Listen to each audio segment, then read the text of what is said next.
Hello everyone, आप सभी का स्वागत है यूपी एग्जाम्स अड्डा 24/7 पे। मेरा नाम है फरिहा और मैं आज इस स्पेशल सेशन में आप सभी का स्वागत करती हूँ। देखो, ये जो सेशन होने वाला है ये टोटली बेस्ड होगा किस पे, एएनएम भर्ती जो आई हुई है उसके बारे में। आप जानते हो एएनएम की जो भर्ती है वो स्पेसिफिकली इस बार यानी 2022 में इसका पेपर हुआ था और अब 2024 में इसकी वैकेंसी आई है। लगभग 5472 के वैकेंसी आई है और हो सकता है बाद में ये वैकेंसी आपकी बढ़ भी जाए। और अगर वैकेंसी बढ़ जाती है तो ये और फायदेमंद हो जाएगा, लेकिन उससे पहले हमें तैयारी अपनी शुरू कर देनी चाहिए। तो आप सभी लोग का स्वागत है, जितने लोग भी मेरे साथ सेशन में जुड़े हुए हैं आपको मैं वेलकम करती हूं और आई होप आपने जो है अब तक हमारे बाकी सेशंस भी देखे होंगे। अगर आपने अब तक चैनल को सब्सक्राइब नहीं किया है तो फटाफट से क्या करेंगे, चैनल को सब्सक्राइब कर लेंगे। और देखो, हमारा चैनल क्या है, यूपी एग्जाम्स अड्डा 24/7, जिसपे आप लोग हमारी अभी क्लास दे रहे हैं। तो फटाफट सब लोग एक पे क्या करें, सेशन का लिंक जो है वो शेयर कर दो। जितने भी आप टेलीग्राम ग्रुप्स वगैरह पे जुड़े हुए हो सबके साथ शेयर कर देंगे। सेशन पसंद आता है तो सेशन को आपको क्या करना है, लाइक भी कर देना है। तुम लोग को लाइक करने में कितना समय लगता है भाई? 30 सेकेंड्स का टाइम लगता है, 30 भी नहीं लगता, मुझे लगता है 2 सेकंड का टाइम लगता है। जल्दी से उस पर लाइक का बटन क्लिक कर दिया करो और ताकि हम सेशन के आगे जो है शुरुआत कर सके। ये एक हमारे लिए भी प्रोत्साहन होता है कि तुम लोग जो है हमारे सेशंस को पसंद कर रहे हो, है ना। चले, आज अगर हम बात करेंगे, आज हम बात करने वाले हैं प्रीवियस ईयर क्वेश्चंस की, जो हम एएनएम के क्वेश्चंस देखते हैं। देखो, एएनएम का जो बहुत ज्यादा डिफिकल्ट पेपर नहीं आता है, लेकिन ये काफी हद तक पेपर जो आता है जो आपका बायो या साइंस का जो पोर्शन है उसको ज्यादा कवर करता है।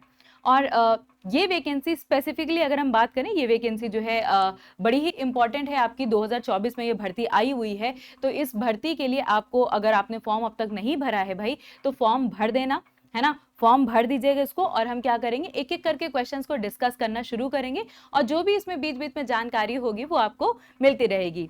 ठीक है, चलें शुरू करें सबसे पहले सवाल से। सवाल देखो, ऐसा नहीं है कि आपको इसके लिए पहले से बहुत नॉलेज होनी चाहिए, 50 किताबें आपने पढ़ी हो। अगर आप थोड़ा बहुत भी, एक कहते हैं ना, सोशल माहौल भी बना के रखते हो तो ये चीजें आप आराम से कर लोगे।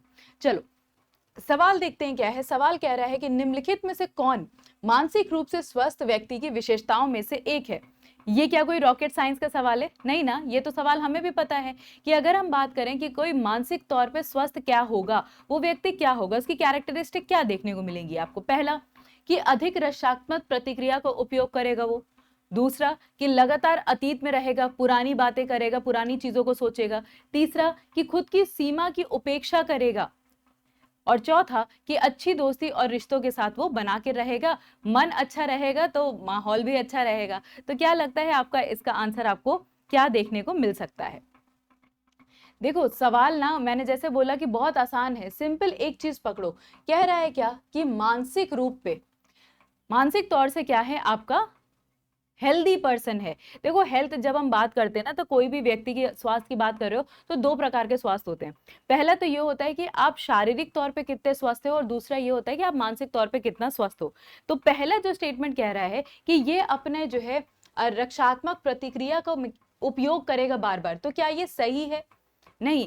क्यों? क्योंकि अगर एक अच्छा व्यक्ति है, मानसिक तौर पे वो स्ट्रांग व्यक्ति है, तो अगर आप उसको क्या करेंगे, अगर आप उसको बार बार मना कर रहे हो, है ना, अगर बार बार उसको किसी चीज के लिए टोक रहे हो तो वो उस चीज को समझेगा। ऐसा नहीं होगा कि बार बार वो डिफेंस दिखाएगा, बार बार अपने ही प्रतिरोध में चीजें बोलता जाएगा। तो ये नहीं होता है, ठीक है। तो ये चीजें नहीं होती है। तो अगर आप बहुत ज्यादा डिफेंसिव हो, किसी भी क्रिटिसिज्म को, कोई आपके कुछ आपको अच्छे के लिए बता रहा है, आप सुनना नहीं चाह रहे हो उसे, तो वो आपके एक मेंटली तौर पे एक अच्छी चीज नहीं होती है। दूसरी अगर हम बात करें, दूसरा कह रहा है कि लगातार अतीत में रहना।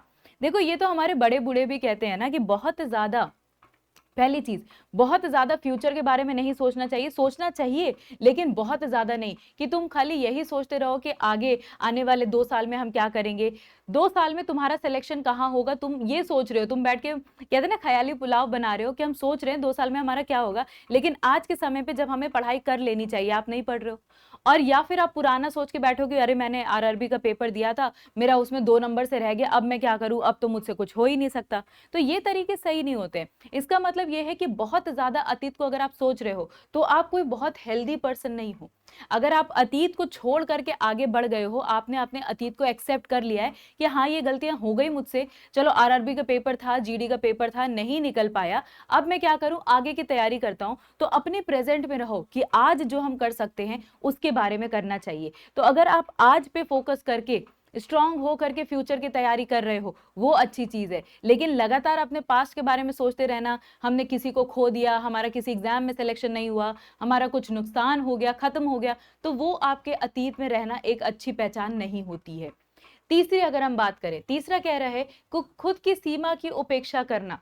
हर एक व्यक्ति की इतनी सीमा होती है। जैसे हम फिजिकल स्ट्रेंथ की बात करें तो बहुत लोग जिम जाते हैं बहुत लोग। अच्छा, कितने लोग ऐसे हैं मेरे साथ जो जिम जाते हैं रेगुलर बेसिस पे, है ना। अगर जिम जाते हो या एक्सरसाइज करते हो, रनिंग करते हो, तो आपको पता होगा कि आपकी शारीरिक तौर पे भी क्या है, एक सीमा होती है। अगर अब तुम देख रहे हो किसी को, भले वो प्रैक्टिस के साथ आ जाता है, लेकिन अगर आप देख रहे हो अभी इस वक्त आप अगर एक दौड़ शुरू करो, तो आप उसेन बोल्ट तो नहीं बन जाओगे कि 1 मिनट के अंदर, 2 मिनट के अंदर आप पूरी 100 मीटर की दौड़ कंप्लीट कर लो। नहीं कर पाओगे ना, है ना, नहीं कर पाओगे। तो ये बात समझा करो कि हमारी शारीरिक तौर पे भी क्या होती है, हमारी लिमिटेशन होती है, हमारी एक सीमा होती है। अगर उस सीमा की हम पहचान कर ले तो हम उसको इंप्रूव कर सकते हैं, उसको बेहतर कर सकते हैं। जैसे लगातार आप व्यायाम करते रहोगे, जिम जा रहे हो, तो पहले आप 20 किलो का वजन उठाया आपने, फिर धीरे धीरे 25 किलो पे आओगे, फिर 30 किलो पे आओगे। लेकिन अगर आप एक बार में जाते हो और एक बार में आप सोचते हो मैं नहीं 100 किलो का वजन मैं उठा लूंगा, 100 किलो का तुमने वजन उठाया, वजन बॉडी तो बनी नहीं, कमर में जरूर लचक आ गई, चोट लग गई। तो ये हमारी क्या है, ये हमारी सीमा है, हमारी लिमिट्स है। तो जब हम अपनी लिमिट्स को पहचानते नहीं हैं तो हम क्या करेंगे, ऐसी गलती करेंगे, तुम एक बार में दौड़ना शुरू कर दोगे और एक बार में वजन उठा लोगे, तो इससे क्या होगा, तुम डिमोरलाइज हो जाओगे। तुम्हें लगेगा हम तो कुछ कर ही नहीं सकते, हमारी तो लाइफ ही बेकार है, हमारी जिंदगी खराब है, हमारा जीना व्यर्थ है, हम कुछ कर नहीं सकते, है ना। तो ये चीजें आपको क्या करना होता है, सोचना होता है कि हाँ ये हमारी लिमिटेशन, ये हमारी सीमा है, इसके ऊपर हम नहीं जा सकते, और अगर ये सीमा है तो इसको हम प्रैक्टिस के साथ क्या कर सकते हैं, और बेटर कर सकते हैं। तो ये भी क्या है, ये तीनों ही तरीके आप देख रहे हो, ये आपके एक हेल्दी पर्सन की पहचान नहीं होती है। इसके आगे बढ़ो, जो आंसर होगा, आंसर क्या होगा, अच्छी दोस्ती और रिश्ते। बहुत सारे लोगों के दोस्त होते हैं ना, इसीलिए जब हम लोग हॉस्टल वगैरह जाते हैं, है ना, जब हम हॉस्टल वगैरह जाते हैं तो मम्मी क्या बोलती है कि अच्छे लोगों से दोस्ती करना, गलत लोगों की संगत में मत आना। तो गुड फ्रेंडशिप जो होती है, अच्छी दोस्ती होती है, या जो अच्छे रिश्ते होते हैं, वो हमें क्या करते हैं, सकारात्मक रूप पे तैयार करते हैं, मानसिक तौर पे। वो हमें समझाते हैं कि अच्छा आपके लिए ये चीज गलत है, ये चीज सही है। बहुत सारे दोस्त, मतलब जैसे मैंने खुद भी ये बहुत नोटिस करा है कि जब मैं देखती हूँ ना कि बहुत सारे छोटे छोटे बच्चे, मतलब छोटे इन द सेंस कि 18-19 साल के लड़के भी जो है सिगरेट पी रहे होते हैं, तो कभी जब आप उनसे बात करो ना, तब पता चलता है कि तुमने ये सिगरेट पीना कैसे शुरू किया। देखो, माँ बाप या तो घर में पीते हुए देखा है लोगों को सिगरेट, या फिर उसने किसी ना किसी दोस्त के साथ शुरू किया है। तो माँ नहीं सिखाएगी, लेकिन जो दोस्त हैं, वो गलत दोस्त है, वो सिखा देंगे, कहेंगे अरे यार एक बार ट्राई करके देख लो।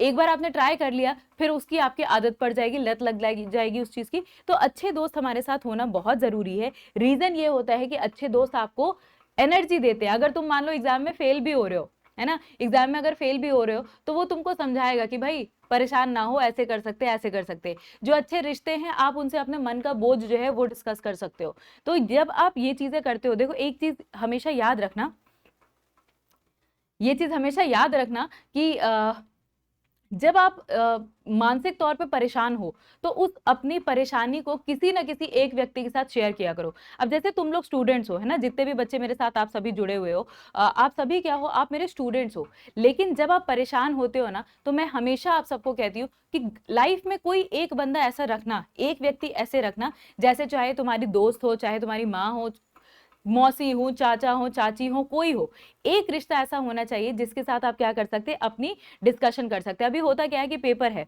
अभी जैसे एनटीपीसी का पेपर है या एमटीएस का पेपर भी चल रहा है, तो एमटीएस के पेपर में भी बच्चे बहुत परेशान है। एक दिन पेपर जीएस का बहुत टफ आ गया, अब बच्चे परेशान कि मैम क्या करें। तो वो परेशानी जब आप किसी के साथ शेयर करते हो ना, तो आपका मन हल्का होता है और आप आगे बढ़ सकते हो, उस चीजों को छोड़ के आगे बढ़ सकते हो। तो करेक्ट आंसर क्या है भाई, गुड फ्रेंडशिप एंड रिलेशनशिप अगर आप बना के रखेंगे तो चीजें आपकी क्या हो जाएगी, बेहतर हो जाएंगी। क्लियर है बात। चलो आगे बढ़ते हैं अगले सवाल पे। ओके, सभी लोग आंसर दे रहे हैं मैम, हाँ जी, वेरी वेरी गुड, ठीक है,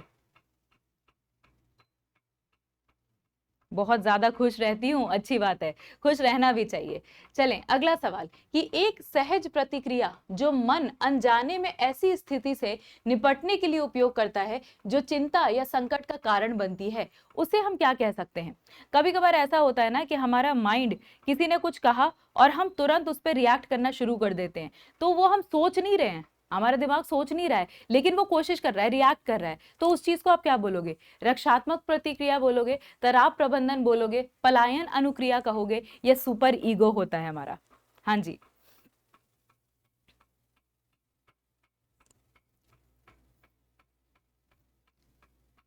क्या होता है? देखो, जब कभी आपने कोई ऐसी फीलिंग आई होगी ना, ये अब क्या लग रहा है, ये क्वेश्चन कोई तुम्हें बहुत डिफिकल्ट क्वेश्चन है? खाली सोचो, इस क्वेश्चन को सोचोगे ना तभी तुमको आंसर मिल जाएगा। सीधी बात ये कह रहा है कि अगर आपकी बॉडी मतलब एकदम से एक अनजाना रिस्पॉन्स होता है, अगर कोई एंग्जाइटी हो रही है या कोई एक ऐसी स्थिति में आप आ जाते हैं, तो ऐसी स्थिति से लड़ने के लिए आप क्या करते हो? रक्षात्मक प्रतिक्रिया इस्तेमाल करते हो। सबसे पहला रिएक्शन क्या होता है? अब जैसे जो है ना, नंबर कम आते हैं, मार्क्स कम आते हैं, है ना, ये बड़ा ही कॉमन चीज है। ये बड़ा ही कॉमन चीज है कि जैसे एग्जाम में नंबर कम आते हैं, कि अगर मान लो 10 में से 5 नंबर आ गए तुम्हारे, और वो टेस्ट पेपर मम्मी को दिखाना है, तो मम्मी को जब तुम दिखाओगे, वो तुम्हें डर है कि मम्मी जो है तुम्हें चप्पल से मारेगी, लेकिन तुम्हें डर है कि आप क्या करें, तो पेपर दिखाते समय हम क्या बोल देते हैं? मम्मी पेपर बहुत टफ आया था। आज भी बहुत बच्चे जब एग्जाम पे सेंटर पे जाते हैं, पेपर अच्छा नहीं होता, वो कहते हैं अरे पेपर बहुत टफ आया था भाई, कितना भी पढ़ लो सिलेक्शन होना बड़ा मुश्किल हो जाता है। तो ये हमारी डिफेंस मैकेनिज्म है कि हम अपने आप को क्या कर रहे हैं? अपने आप की रक्षा कर रहे हैं, हम अपने आप को प्रोटेक्ट कर रहे हैं कि अच्छा ये सबके साथ हुआ है, पेपर इतना टफ आया था कि हम कितना भी पढ़ ले कुछ नहीं हो सकता। फिर आप ये बोलते हो ना कि मम्मी वो जो टॉपर है देखो, उसको उसके ही 8 नंबर आए हैं, तो मेरे 5 नंबर आ गए तो सही तो है। तो ये हमारा डिफेंस मैकेनिज्म होता है, जब हम किसी भी प्रतिक्रिया से, जो स्थिति है उससे बचने की कोशिश कर रहे होते हैं, तो ये हमारा नेचुरल रिएक्शन होता है। ठीक है, तो ये क्या होता है? ये हमारा नेचुरल रिएक्शन है जो हमें देखने को मिलता है। इसे कहा जाता है कि आपका क्या? Defence mechanism. अब स्ट्रेस मैनेजमेंट क्या होता है? तो ये जो स्ट्रेस है, तुम्हारे दिमाग में जो टेंशन है, ये उस समय नहीं काम आती है जब किसी सिचुएशन में हो, ये पहले से काम आती है। एग्जाम है तुम्हारा, कल एग्जाम है, आज बहुत बच्चे लिख रहे हैं कि मैम जो है टेंशन हो रही होती है कि एग्जाम की क्या करें, कैसे करें, लेकिन वो स्ट्रेस तुम पहले से मैनेज कर रहे हो ना, आज नहीं कर सकते कुछ। अगर आज कल तुम्हारा पेपर है, आज तुम्हें टेंशन हो रही तो क्या ही कर लोगे? पढ़ाई अगर तुमने की है तो अच्छी बात है, नहीं करी तो कोई बात नहीं, लेकिन इस स्ट्रेस को कैसे मैनेज करना है जब आप एग्जाम में जाते हो, हम लोग यही चीज तुम लोग को सिखाते हैं कि जब एग्जाम में जा रहे हो तो वो जो 2 घंटा तुम एग्जाम दे रहे हो उसमें टेंशन नहीं होनी चाहिए। वो 2 घंटा हमारा बिल्कुल दिमाग खुला होना चाहिए, प्रॉपर हमें पढ़ाई करनी चाहिए। तो ये जो स्ट्रेस मैनेजमेंट होता है, इसे हम कह सकते हैं कि ये लॉन्ग टर्म होता है, मतलब आप इसको पहले से तैयारी कर सकते हैं ना, इसकी लंबे समय से आप क्या कर सकते हैं? तैयारी कर सकते हैं, तुरंत का तुरंत ये काम नहीं आता है। दूसरा, फ्लाइट रिस्पॉन्स। फ्लाइट रिस्पॉन्स मतलब कि अगर मालूम है कि इस सिचुएशन से हम भाग सकते हैं, तो सबसे पहला काम होता है यही। बहुत सारे लोग होते हैं ना जो जैसे लड़ाई वगैरह देख रहे होते हैं, तो 2 तरीके के लोग होते हैं। एक ऐसे होते हैं जो आपसे क्या करेंगे, जो खुद लड़ाई में कूद जाएंगे, और दूसरे होंगे जैसे ही कहीं लड़ाई में भाग जाएंगे। तो ये फ्लाइट रिस्पॉन्स का मतलब होता है कि आप किसी सिचुएशन से भाग जाओ, लेकिन ये हमारे माइंड का 2 ही तरीका है, या तो फाइट या फ्लाइट, 2 तरीके होते हैं। और सुपर ईगो क्या चीज होती है? सुपर ईगो होती है कि मतलब मैं ही सब कुछ हूं, मैं ही सर्वोपरि हूं, एवरीथिंग, सब कुछ जो दुनिया में हो रहा है, सब कुछ हो रहा है, बस मैं ही कर सकता हूं। अब कोई टीम वर्क है कि आपने जैसे एग्जाम्पल गेम खेला, क्रिकेट खेल रहे हो, तो उसमें आप बोलोगे भाई मैं ही हूं, मैंने ही तो जिताया अपनी टीम को, इसके अलावा तो कोई कुछ कर ही नहीं सकता था। तो वो सुपर ईगो होता है कि मेरे ऊपर तो कोई अच्छा है ही नहीं, मैं ही सब कुछ हूं और मैं ही सब कुछ कर सकता हूं। तो ये सुपर ईगो है, ये गलत है, ये नकारात्मक है हमारे लिए। लेकिन जब हम किसी सिचुएशन से बचने की कोशिश कर रहे हैं, तो उसमें काम आता है आपका डिफेंस मैकेनिज्म। ठीक है, क्लियर है बात यहां तक? चले आगे बढ़े अगले सवाल पे। अगला सवाल क्या कह रहा है? गलत समायोजन की कौन सी विशेषताएं हैं? मैल एडजस्टमेंट की कैरेक्टरिस्टिक्स क्या होती हैं? मैल एडजस्टमेंट की। नमस्कार भाई, नमस्कार सभी लोगों को, नमस्कार, सभी का स्वागत है जितने लोग सेशन में आ रहे हैं, है ना। वैसे भी फेस्टिव सीजन चल रहा है, तो वो वैसे ऐसी फीलिंग आती है ना जैसे बढ़िया सा माहौल हो रहा है, इधर उधर लोग बातें कर रहे हैं, अच्छे अच्छे खाने बन रहे हैं, मिठाइयाँ बन रही है। तो मुझे ऐसा लगता है कि जब माहौल अच्छा होता है ना, तो मन में भी मन बड़ा अच्छा होता है, पढ़ाई भी बहुत बढ़िया तरीके से होती है। तो ये चीजें हम कर सकते हैं, राइट। तो थोड़ा सा अपने दोस्तों से, यारों से बातें करो, दिवाली है तो दिवाली की तैयारियां करें अच्छे से, राइट। तो जब मन अच्छा होता है तो पढ़ाई भी अच्छी होती है, 1 आध घंटा निकाल सकते हो त्योहार के लिए भी, और रिश्तेदारी के लिए भी, दोस्तों के लिए भी, उसके बाद अच्छे से पढ़ाई हो जाएगी। अब देखो ये सवाल क्या कह रहा है, सवाल कह रहा है गलत समायोजन मतलब क्या हो गया? जब बच्चे जैसे चेंज करते हैं शहर। बहुत सारे लोगों के पेरेंट्स की ऐसी जॉब होती है जो हर साल पे क्या होती रहती है, चेंज होती रहती है। मतलब वो क्या करते रहते हैं, भैया उनका ट्रांसफर हो रहा है। ऐसे में क्या होता है, बच्चे एडजस्ट नहीं कर पाते हैं। मान लो पहले तुम जैसे बिहार में रह रहे थे, बिहार का माहौल बिल्कुल अलग था, वहां तुम्हारे दोस्त यार बन गए थे, तुम पिछले 5 साल से वहीं पे रह रहे थे। अब जब तुम वापस आते हो, तुम मान लो दिल्ली चले जाते हो, तो दिल्ली के लोग बड़े अलग हैं, बिल्कुल डिफरेंट है। तो ऐसे में अगर बच्चा वहां एडजस्ट नहीं कर पाता है, तो ये क्या लक्षण है, हमें पता कैसे चलेगा कि वो हमारे साथ जो है एडजस्ट नहीं कर पा रहा है। पहला उसका लक्षण क्या देखने को मिलेगा भाई, कि वो हर चीज में विड्रॉ करना चाहेगा, वापसी करना चाहेगा। मतलब अगर स्कूल में कोई इवेंट भी हो रहा है या किसी दोस्त ने पार्टी में बुलाया है, वो कहेगा नहीं यार मुझे नहीं जाना, मम्मी से मना कर देगा, पापा से मना कर देगा, नहीं मुझे कहीं जाना नहीं है, मेरा मूड अच्छा नहीं है, मैं नहीं जाऊंगा। दूसरी बात, वो अपने स्कूल को अस्वीकृत करता रहेगा, अपने स्कूल जाने से मना करता रहेगा, हर बहाने बनाएगा, पेट में दर्द, सर में दर्द, नहीं अच्छा लग रहा है मुझे वहां। लेकिन वो बोल नहीं सकता, क्योंकि मालूम है कि माँ बाप जो है अब भाई मजबूरी में यहाँ शिफ्ट होकर के आए, रहना तो पड़ेगा। लेकिन वो उस चीज को रह ही नहीं पा रहा है, समायोजन ही नहीं हो पा रहा है उसका, वो एडजस्टमेंट ही नहीं कर पा रहा है। इसी के साथ साथ अगर बहुत सिचुएशन खराब हो जाती है, गलत संगति में पड़ जाता है, तो वो नशीली दवाओं का वो दुरुपयोग करने लगेगा या अलग अलग प्रकार के नशे करने लगेगा। क्यों? क्योंकि उसके मन में जो तूफान उठ रहा है वो किसी के साथ वो शेयर नहीं कर सकता। तो ये एक लक्षण है, मतलब सबसे पहला लक्षण जो आपको देखने को मिलता है वो वापसी का, मतलब विड्रॉल का, हर चीज में मना, हर चीज में मना कि ये अच्छा नहीं है। अगर जो उसकी पसंदीदा चीज भी है कि भाई उसको हम मॉल लेके जा रहे हैं, कोई अच्छा खाना खिला रहे हैं, तो वो भी नहीं खाएगा, मना करेगा, नहीं कि मुझे ये नहीं करना, मुझे मेरे लिए ये सही चीज नहीं है। तो ये चीजें आपको देखने को मिलती हैं जब गलत समायोजन है। अब देखो क्या लिखा है कि हंसना और मिजाज बदलना, है ना, लाफिंग, लाफिंग तो एक अच्छी चीज है ना, ये तो अच्छी चीज है कि अगर आप खुश हो रहे हो तभी आप हंसते कब हो, जब आप खुश होते हो या बहुत नर्वस होते हो। मूड स्विंग है, ठीक है, ये तो नॉर्मल होता रहता है। कि अगर मनोबल आपका बहुत ऊंचा है ना, मनोबल बहुत अच्छा है, आप हर चीज की केयर कर रहे हो, आप अच्छे से तैयार होकर स्कूल जा रहे हो, अच्छे से बातें कर रहे हो, होमवर्क कर रहे हो, तो ये सब तो अच्छी चीज है ना कि इंसान घुल मिल रहा है। लेकिन अगर वो घुलना मिलना ही नहीं चाहता, वो आपको पहले लक्षण दिखाई देंगे, तो आंसर इस क्वेश्चन का क्या होगा, ऑप्शन नंबर ए होगा। अब बताओ क्या ये क्वेश्चन बड़े डिफिकल्ट है? हाँ बताओ, क्या ये क्वेश्चंस डिफिकल्ट तुमको नजर आ रहे हैं? नहीं ना, डिफिकल्ट है बिल्कुल नहीं है। बस थोड़ा सा दिमाग लगाना है, जो आप जो कहते हैं ना कि मेंटल एबिलिटी आपकी बेहतर करनी है आपको, बस ये वही सवाल है। हाँ कुछ सवाल आएंगे अभी जिसमें आप साइंस की टॉपिक्स देखोगे, लेकिन फिर भी आप देखो अगर 70% पेपर जो है वो इसी प्रकार के क्वेश्चंस का बना हुआ है, तो ये डिफिकल्ट है क्या? नहीं डिफिकल्ट है ना, तो क्यों परेशान होते हो ऐसे को लेके? ठीक है, चलें अगला सवाल। अच्छा, निम्नलिखित में किस चरण को संचरण के चैनल को अवरुद्ध करने का चरण माना जा सकता है ना? कौन सा ऐसा स्टेप हो सकता है कि किसी चीज के ट्रांसमिशन को हम रोक सकते हैं? अगर जैसे मान ले हम बीमारी, जैसे कोविड की सिचुएशन थी, कोविड में क्या हो रहा था कि कोविड में जिसको पॉजिटिव आ जा रहा था उसको हम क्या कर रहे थे, आइसोलेट कर दे रहे थे, क्वारंटाइन में रख रहे थे। क्यों रख रहे थे उसको? ताकि वो कोविड और आगे ना फैले। तो ऐसे में अगर हम बात करें कि चैनल ऑफ ट्रांसमिशन को, मतलब ट्रांसमिशन किसी चीज की बीमारी को अगर हमें ट्रांसमिट करना है, तो उसको अगर रोकना है, तो उसमें से कौन सा स्टेप ऐसा हो सकता है? कौन सा स्टेप हो सकता है?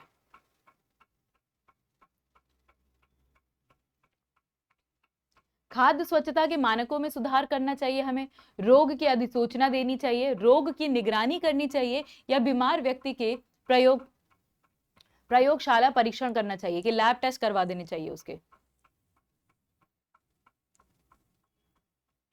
हाँ जी बताएं कि क्या लग रहा है कि ट्रांसमिशन, अगर कोई डिजीज है, कोई बीमारी है, तो उसको रोकने का सबसे अच्छा तरीका क्या होगा? इनमें से सबसे अच्छा तरीका क्या हो सकता है, ये बताना है आपको। देखो सीधी बात है, सीधी बात है, कोविड का मैंने आपको एग्जाम्पल दिया कि उसको हम क्या कर रहे थे, क्वारंटाइन कर रहे थे। लेकिन जब आप बात करते हो खाद्य पदार्थों की, तो अगर किसी एक जगह पे खाना गंदा बना हुआ है, गंदी तरीके से बना हुआ है, उसमें बीमारियां हैं, खाना पका नहीं है अच्छे से, ठीक, अगर वही खाने का आप स्टैंडर्ड बढ़ा दो, है ना, स्वच्छता के मानकों में अगर आप सुधार कर दें, तो सबसे पहला स्टेप तो वही हो जाएगा, है ना। भले ही कोई बीमारी हो या ना हो, है ना, कोई बीमारी हो या ना हो, आप क्या कर सकते हो, अगर खाना अच्छा है, देखो दो चीजें होती है हमारे लिए, एक स्वच्छ पानी और दूसरा साफ खाना। अगर ये दोनों चीजें हैं तो आप बहुत सारी बीमारियों को रोक सकते हो। एग्जाम्पल, अगर पानी साफ है, आपके आसपास पानी कहीं इकट्ठा नहीं हो रहा है, कुछ नहीं हो रहा, तो मलेरिया को रोका जा सकता है। क्यों? क्योंकि वहां पे मच्छर ही पैदा नहीं होंगे तो मलेरिया कैसे होगा। दूसरा, टाइफाइड रोका जा सकता है। क्यों? क्योंकि टाइफाइड जो होता है गंदे पानी से होता है या गंदी जगह खाना बना है, उसमें खाना ढंग से पका नहीं है तो हो सकता है। तीसरा, अलग अलग प्रकार के फ्लू होते हैं, जैसे अगर आप नॉनवेज खाते हो तो आपने नॉनवेज को अच्छे से धोया नहीं है, अच्छे से पकाया नहीं है उसको, क्योंकि देखो सूक्ष्म जीव जो माइक्रो ऑर्गेनिज्म होते हैं, सबसे इंपॉर्टेंट बात यह है कि वो बहुत ज्यादा तापमान बर्दाश्त नहीं कर पाते। और हमारे इंडियन जो हम लोग खाना बनाते हैं, मम्मी बढ़िया से तेल गरम करके खाना छौंक के बनाती है उसमें, तो जब तेल गरम होता है, कोई चीज को छौंक के बना रहे हो तो उसमें वैसे ही वो चीजें खत्म हो जानी चाहिए। तो अगर हम फूड स्टैंडर्ड्स को बढ़ा लें, है ना, जो हमारा फूड स्टैंडर्ड है या हमारी जो फूड हाइजीन है, अगर उसकी साफ सफाई हम कर लें तो बीमारी तो फैलना ही बंद हो जाएगी, शुरुआत ही खत्म हो जाएगी। ये आपका जो कॉलरा हो जाता है या पेचिस वगैरह हो जाता है, डायरिया हो जाता है, ये सब क्यों होता है? क्यों हम लोग मना करते हैं कि बाहर का खाना मत खाया करो, स्ट्रीट फूड मत खाओ, मोमोज जो तुम खाते रहते हो या समोसा चटनी खा रहे हो, वो क्यों खा रहे हो? समोसा पता नहीं किस आलू से बना हुआ है, चलो समोसा ऊपर से तो तला हुआ है ठीक है, लेकिन क्या पता उसने जहां रखा है वो कैसी जगह है, कौन सी मक्खी आके बैठ रही है उसके ऊपर, कौन से मच्छर आके बैठ रहे हैं, हमें नहीं पता। तो अगर आप फूड का स्टैंडर्ड बेटर कर लोगे तो वहीं से वो पहला स्टेप हो जाएगा, ट्रांसमिशन हो ही जाएगा, है ना? क्लियर है बात? अब चलो ठीक है, नोटिफिकेशन ऑफ द डिजीज तो तब होता है ना, रोग की अधिसूचना तो तब होती है जब रोग हो जाता है, तब ठीक है, तब वो कर सकते हो कि हम डिजीज को रोकें। डिजीज की निगरानी करना वो भी एक स्टेप ठीक है, बीमार व्यक्ति का लैब टेस्ट कराना वो भी ठीक है, लेकिन इन सब में रोक कहाँ है? कैसे रोक रहे हैं हम? रोक तो पा नहीं रहे हैं। तो करेक्ट आंसर क्या मिलेगा आपको? करेक्ट आंसर मिलेगा ऑप्शन नंबर ए। ठीक है, बिल्कुल। अच्छा, कुछ लोग की साइंस अच्छी नहीं है, ऐसा क्यों भाई?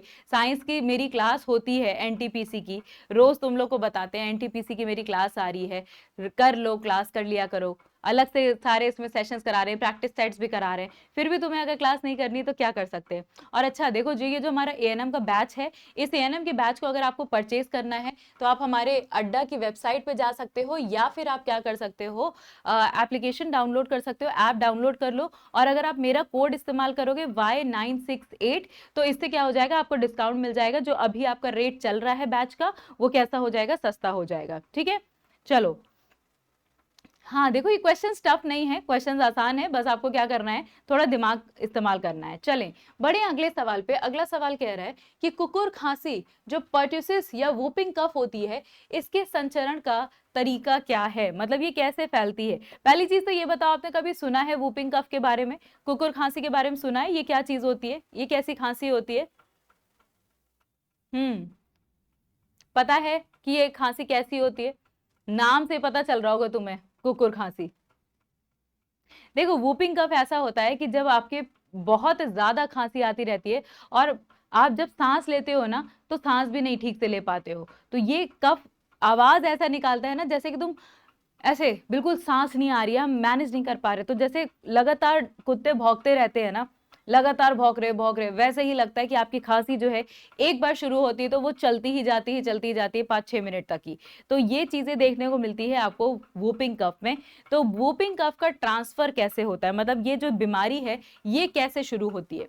देखो, अगर तुमने मेरा वो 5 मिनट वाला सेशन देखा होगा तो हमने आपको अलग अलग बीमारियों का वो बताया था कि किससे ट्रांसफर होता है। तो वूपिंग कफ की अगर हम बात करें, पहली चीज तो वूपिंग कफ होती है एक बैक्टीरिया की वजह से।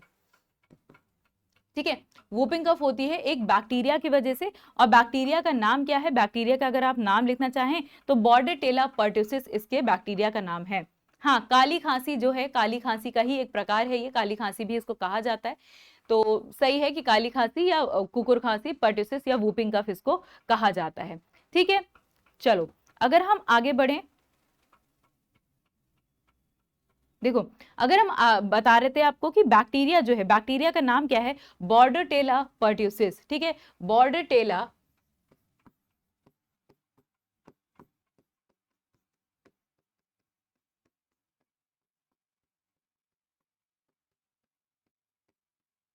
बॉर्डेटेला पर्ट्यूसिस ये बैक्टीरिया का नाम है, और ये बैक्टीरिया के कारण होती है। लेकिन एक चीज याद रखना, ये ट्रांसफर कैसे होती है? छोटी छोटी बूंदों से या ड्रॉपलेट से। जैसे जो व्यक्ति है जिसको ये बीमारी हुए है, अगर वो खांस रहा है या छींक रहा है, तो वो जो बैक्टीरिया है उसकी बॉडी से उस ड्रॉपलेट में, उस छींक में बूंदों में बाहर आ जाएगा, फिर एयर में आ जाएगा। तो अगर आप उसी कमरे में हो या उस आसपास के इलाकों में हो, अब उसने छींका तो वो जो है टेबल पे आया, वो आपने छुआ, तो वहां से जो है ट्रांसमिशन शुरू होता है वूपिंग कफ का।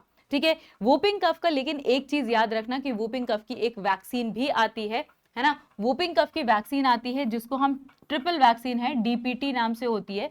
मतलब कि ये तीन तीन बीमारियों के लिए एक वैक्सीन लगाई जाती है, और बच्चों में ये सबसे पहले ही लगा दी जाती है, ताकि अब जो फ्यूचर में बच्चे को जब वो बड़ा हो तो इस तरीके की बीमारी ना हो। तो डीपीटी जो है वो क्या है, वैक्सीन है।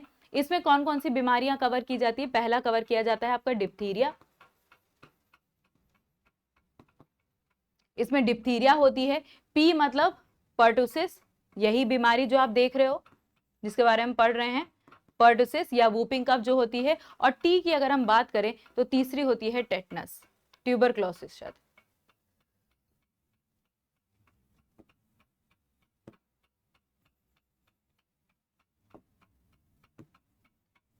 ठीक है, अच्छा सभी लोग एक बार बढ़िया से सेशन को क्या कर दें, लाइक शेयर भी कर दें, लाइक शेयर भी कर दें। अच्छा, जो बच्चे मेडिकल फील्ड के हैं या फार्मेसी वगैरह उन्होंने पढ़ी है, तो उनको क्या होगा, आइडिया होगा इस तरीके की बीमारियों के बारे में, या इस तरीके की आपको क्या है चीजें पता होंगी। ठीक है, तो डीपीटी, डिप्थीरिया, पर्टुसिस और टेटनस। ठीक है, डिप्थीरिया, पर्टुसिस और टेटनस, ये तीन बीमारियों के लिए क्या किया जाता है, वैक्सीन लगाया जाता है, कंबाइंड वैक्सीन लगाई जाती है। क्लियर है बात यहां तक सभी को? नमस्कार सभी को, नमस्कार भाई, नमस्कार।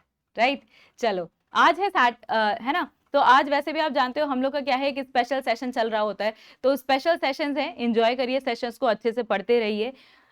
जैसे मैं बोल रही हूँ कि फेस्टिवल सीजन चल रहा है, फेस्टिवल सीजन चल रहा है, मजे करो, अच्छे करो, लेकिन पढ़ाई पे भी ध्यान देते रहना चाहिए हमें। ठीक है, हाँ जी, चले बढ़े आगे अगले सवाल पे। अगला सवाल क्या है, कह रहा है कि खसरा का कारक जीव क्या होता है? Measles.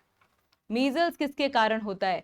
Streptococcal bacilli, E coli, ग्राम नकारात्मक स्ट्रेप्टोकोकल बैसिलाई, या फिर सिंगल स्टैंडर्ड एक सेरोटाइप के साथ सिंगल स्टैंडर्ड आच्छादित आरएनए वायरस होगा, उसकी वजह से।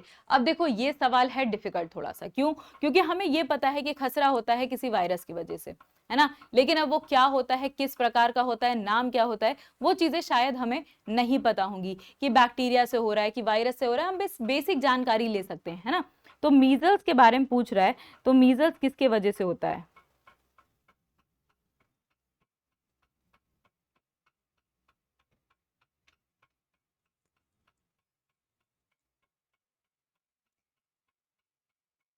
देखो ये जो सवाल है ना, पहली चीज तो आपको अगर पता होगा कि मीजल्स जो होता है वो होता है स्ट्रेप्टोकोकल बैसिलाई, एक वायरस होता है।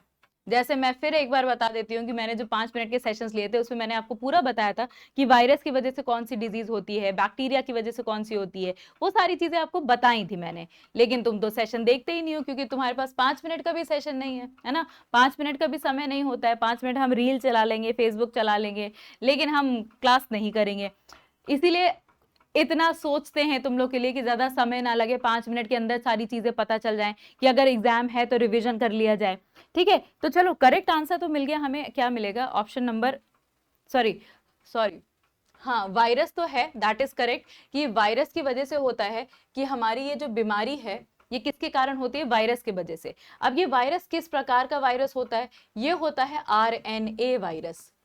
अब ये आरएनए क्या चीज होती है, देखो हमारी बॉडी में, हमारी या जो ऑर्गेनिजम्स होते हैं उन सबकी बॉडी में क्या होता है, दो प्रकार की चीजें होती हैं, एक होता है डीएनए और एक होता है आरएनए। जब तुम डीएनए की बात करते हो तो डीएनए कैसा होता है, डबल हेलिकल होता है ना। डीएनए कुछ इस प्रकार से होता है, मतलब कि उसमें क्या होते हैं, दो तार होते हैं और वो आपस में ऐसे उलझे हुए होते हैं, और वो डीएनए होता है। लेकिन जब हम आरएनए की बात करते हैं तो आरएनए कैसा होता है, सिंगल, एक सिंगल तार का होता है। तो ये जो बीमारी है खसरा की, ये होती है सीरोटाइप के साथ सिंगल स्टैंडर्ड आच्छादित आरएनए वायरस के कारण। ठीक है, क्लियर है? तो ये थोड़ा सा डिफिकल्ट क्वेश्चन है, थोड़ा सा डिफिकल्ट क्वेश्चन भले ही है, लेकिन अगर आप याद करोगे इन चीजों को तो आपको धीरे धीरे वो चीजें याद हो जाएंगी।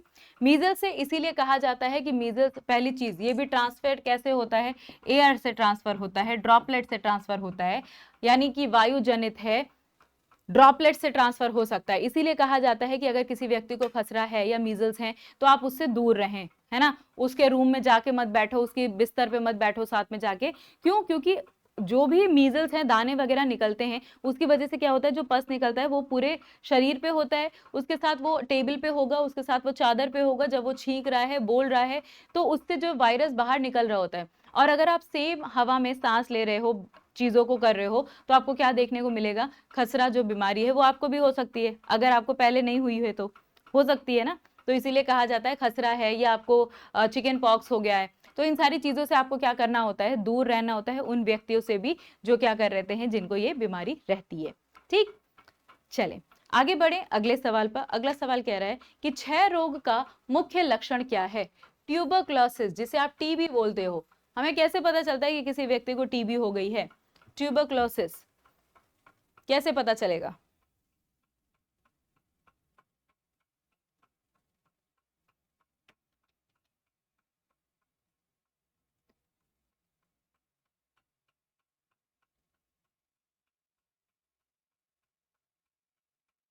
क्या बात है, सभी लोग एक बार बढ़िया से सेशन को लाइक शेयर तो कर दो, मुझे लाइक्स नहीं दिखाई दे रहे हैं, ऐसी क्या बात है?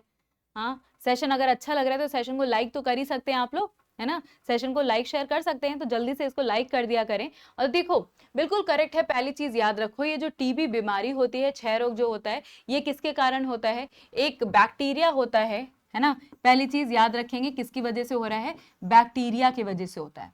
ठीक है, किसकी वजह से होता है? बैक्टीरिया की वजह से। उस बैक्टीरिया का नाम क्या है? Mycobacterium tuberculosis. इस बैक्टीरिया का नाम याद रखो, ये आपके किसी भी एग्जाम में काम आ सकता है, चाहे एनटीपीसी हो, जीडी हो, एमटीएस हो, किसी में भी।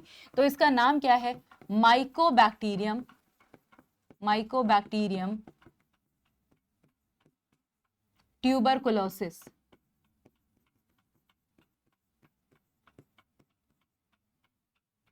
ठीक है, अब ये होता क्या है कि अगर किसी व्यक्ति को 3 हफ्ते से ज्यादा, 3 सप्ताह से लगातार से ज्यादा अधिक खांसी आ रही है, तो तब टेस्टिंग होती है और तब पता चलता है कि हाँ, हो सकता है इसको टीबी हो।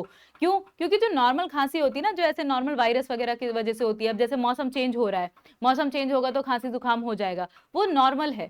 वो चीजें हैं जो आपके हफ्ते 10 दिन में ठीक हो जाती हैं। कभी कभी मान लो हाँ, बुखार बहुत ज्यादा है या कुछ है, तो वो हफ्ते 10 दिन के अंदर ठीक हो जाता है, रेगुलर चीजें। लेकिन अगर वो 3 सप्ताह, मतलब बहुत ज्यादा हो गया ना, ऑलमोस्ट महीना भर हो गया आपका, तो 3 सप्ताह से ज्यादा अगर आपको खांसी आ रही है, तो उसका मतलब क्या हो जाएगा कि आपको टीबी हो सकती है। फिर आप क्या कर सकते हैं? लैब टेस्ट करवा सकते हैं, और लैब टेस्ट के साथ हमें पता चल सकता है कि ये बीमारी टीबी है या नहीं है। और इसी के लिए एक रेड डॉट कैंपेन चलाई थी सरकार ने, तो इसके बारे में जरूर पढ़ लेना।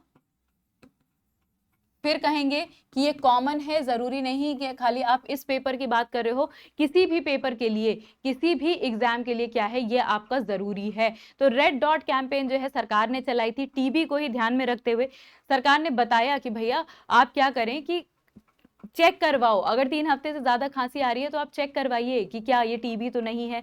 टीबी है तो उसका इलाज कैसे किया जा सकता है, ओरल वैक्सीन दी जा सकती है, दवाएं दी जा सकती हैं, है ना। तो उस चीज के लिए ये किया है, राइट। चले आगे बढ़े अगले सवाल पे, देखते हैं अगला सवाल क्या है कि किसी रोगी के इतिहास को एकत्र करने में डेटा का प्राथमिक स्रोत क्या होता है। अगर किसी के बारे में आपको जानकारी लेनी है, किसी पेशेंट की हिस्ट्री लेनी है, तो सबसे अच्छा स्रोत क्या होता है कि रोगी के रिश्तेदार से बात कर लें आप, रोगी की केस फाइल पढ़ लें आप, स्वास्थ्य देखभाल टीम के सदस्यों से बातचीत कर लें, या फिर खुद रोगी से ही बातचीत कर लें। क्या लग रहा है कि क्या होगा?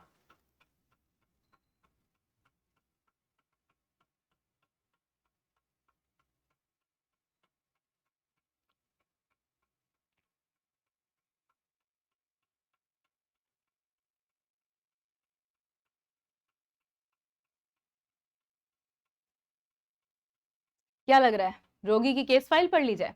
देखो, केस फाइल तो चलो होती है, लेकिन बहुत लोग ऐसे होते हैं, आपने कितने लोग ऐसे देखे होंगे जो अपनी फाइलें रखते ही नहीं है, पता ही नहीं है उनको क्या हुआ था, क्या नहीं हुआ था, किस जमाने में कौन सी दवा चल रही थी। या कुछ लोग ऐसे भी होते हैं, मेरे खुद जानकारी में बहुत लोग ऐसे हैं कि 10 साल पहले उनको जो है कभी हार्ट की दिक्कत हुई थी, और 10 साल से ही वो ही सेम दवा, वो पर्चा देते हैं फार्मेसी वाले को, वो दुकान वाला जो है इनको दवा दे देता है, और वही दवा पिछले 10 सालों से चली आ रही है। क्यों? क्योंकि आगे के जो नए पर्चे थे वो हो गए गायब, खो गए। अभी तो चलो डिजिटल चीजें आ गई हैं कि अब आपके लिए एक आईडी बना दी गई, इसीलिए आधार जो आयुष्मान डिजिटल भारत योजना आई है ना, वो बड़ी अच्छी आई है। क्यों? क्योंकि आपकी एक डिजिटल आईडी बना दी गई, हर चीज तुम्हारा डेटा सेव हो रहा है।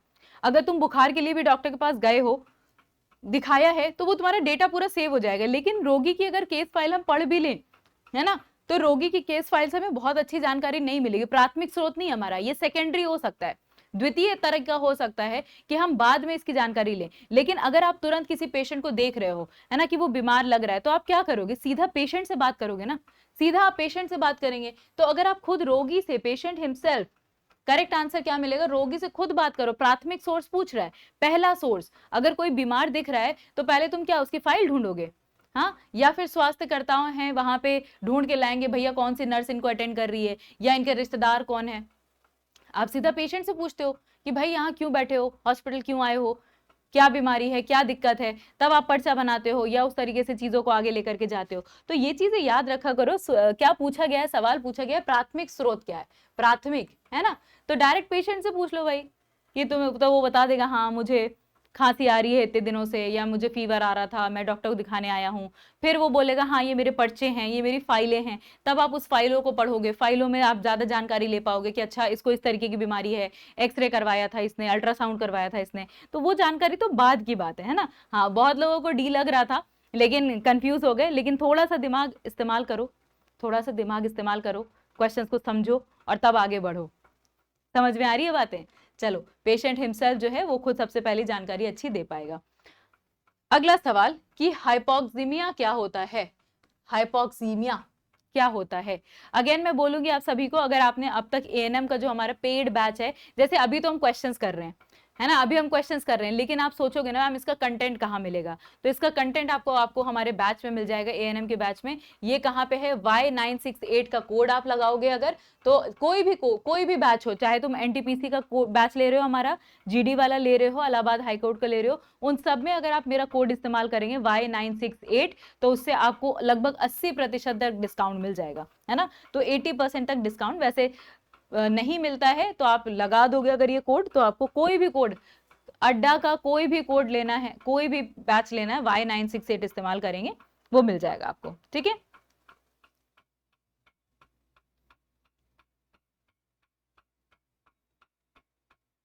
हाइपोक्सीमिया क्या होता है, देखो हमेशा मैंने आपको एक चीज समझाई है, हाइपर का मतलब क्या होता है, हाइपर का मतलब होता है ज्यादा, कोई भी चीज ज्यादा। हाइपो का मतलब क्या होता है, हाइपो मतलब होता है कम। तो हाइपोक्सीमिया का मतलब होता है कि रक्त में ऑक्सीजन का निम्न स्तर, low level of oxygen in blood, इस कंडीशन को कहा जाता है हाइपोक्सीमिया। ये कब हमें देखने को मिलती है, हाइपोक्सीमिया या हाइपोथर्मिया, ये सब शब्द है बेटा। हाइपरटेंशन सुना है ना, हाइपरटेंशन मतलब क्या होता है कि बीपी तुम्हारा बढ़ गया है, हाइपोटेंशन मतलब वो क्या, बीपी डाउन है। हाइपर थायराइडिज्म मतलब थायराइड तुम्हारा बढ़ा हुआ है, हाइपो मतलब कम है, ठीक है। अगर हम शुगर की बात करें तो जो अगर आपके ब्लड शुगर लेवल बढ़ी हुई है तो उसे आप क्या बोलोगे, हाइपर बोलोगे ना, हाइपरग्लाइसीमिया। तो हाइपरग्लाइसीमिया मतलब हो गया कि शुगर बढ़ी है, हाइपोग्लाइसीमिया मतलब ब्लड शुगर कम है। उसी तरीके से जब बॉडी में ऑक्सीजन की कमी है तो इसको क्या कहा जाएगा, हाइपोक्सीमिया कहा जाएगा, बॉडी में ऑक्सीजन कम हो रहा है। और ये कब होता है, ज्यादातर देखो ऐसी कंडीशन में होता है, पहली चीज की जहां पे ऑक्सीजन मिले ना आपको। कहाँ ऐसा हो सकता है, जब आप बहुत पहाड़ों के इलाकों में चले जाओगे, लद्दाख वगैरह चले जाओ, ऊंचाई पे है ना, बहुत ऊंचाई पे है, बहुत लोग उस चीज को बर्दाश्त नहीं कर पाते। जब आप पहाड़ों में ऊपर की तरफ आप बढ़ते हो, है ना, जब पहाड़ों में ऊपर जाते हो तो आपका वातावरण कैसा होने लगता है, हल्का होने लगता है, ऑक्सीजन की कमी होने लगती है। बहुत लोगों के साथ ऐसा होता है कि वो वहां पे क्या होता है, हाइपोक्सीमिया हो जाता है, उनको सांस नहीं ले पाते हैं ठीक से, ब्लड आने लगता है नाक से, क्यों, क्योंकि प्रेशर डिफरेंस है, बॉडी का प्रेशर ज्यादा है, बाहर का प्रेशर कम है, तो नाक से खून आ जाएगा, अडेप्ट नहीं कर पाओगे। तो बहुत लोग इसीलिए जो है जाते नहीं है, और मना भी किया जाता है कि अगर आप नहीं बर्दाश्त कर पा रहे हो या अगर आपको पहाड़ों पे जाना भी है तो एकदम से मत जाओ। भैया हम लोग रहते हैं मैदानों में, लखनऊ में, यूपी में, हम मैदान में रह रहे हैं, यहाँ पे कोई स्तर है ही नहीं, एकदम से तुम पहाड़ों पे चले जाओगे, एकदम से लद्दाख पहुंच जाओगे जो बहुत ऊंचाई पे है, तो हालत तो खराब होगी होगी, है ना। तो लो लेवल ऑफ ऑक्सीजन को क्या कहा जाता है, आपको हाइपोक्सीमिया कहा जाता है। क्लियर है बात, यहां तक सभी को क्लियर है, ठीक है। तो शब्दों को याद रखेंगे कि जब हम बोल रहे हैं क्या, हाइपरटेंशन, हाइपरटेंशन माने क्या हो गया, हाइपरटेंशन माने आपका बीपी, बीपी से जुड़ा हुआ है, बीपी ब्लड प्रेशर आपका बढ़ा रहेगा। हाइपरग्लाइसीमिया अगर लिखा हुआ है, ग्लाइसेमिक एसिड, ग्लाइसीमिया, तो ग्लाइसीमिया माने क्या हो गया, आपकी शुगर, है ना, ब्लड शुगर लेवल जो है वो आपकी क्या है, बढ़ी हुई है। हाइपरथायराइडिज्म, थायराइड से ही शब्द जुड़ा हुआ है, ये तुम खुद ही जानते हो। अगर हम बात करें थर्मिया, अगर कोई कह रहा है किसी को हाइपोथर्मिया हो गया, तो थर्मिया का मतलब है आपकी हीट, ऊष्मा से जुड़ा हुआ है, यानी आपकी बॉडी हीट जो है, आपको ठंड लग रही है, बहुत ज्यादा ठंड लग रही है, आप बर्दाश्त नहीं कर पा रहे हैं, तो वो हाइपरथर्मिया हो जाता है। ठीक है, ये सारी चीजें क्लियर हैं। चलो बढ़िया है, आगे बढ़ो अगले सवाल पे। अगला सवाल क्या कह रहा है, सवाल कह रहा है देखो कि शारीरिक परीक्षण के दौरान फेफड़ों की आवाज का आकलन करने के लिए किस विधि का प्रयोग किया जाता है। किस विधि का हम प्रयोग करते हैं कि अगर हमें लंग साउंड पता करना है। फोटो मैंने लगा दिया आंसर के लिए, है ना, ऑलरेडी आंसर लिख दिया है फोटो में, देखते हैं फिर भी कितने लोग इसका आंसर नहीं कर पाएंगे।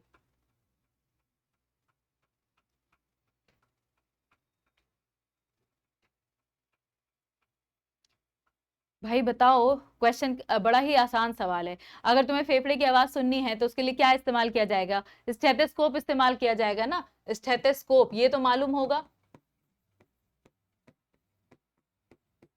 ये जो डॉक्टर इस्तेमाल करता है स्टेथोस्कोप, वो अब वो करता क्या है, वो करता क्या है, वो पढ़ता, इसको, इस प्रक्रिया को कहा जाता है ऑस्कल्टेशन।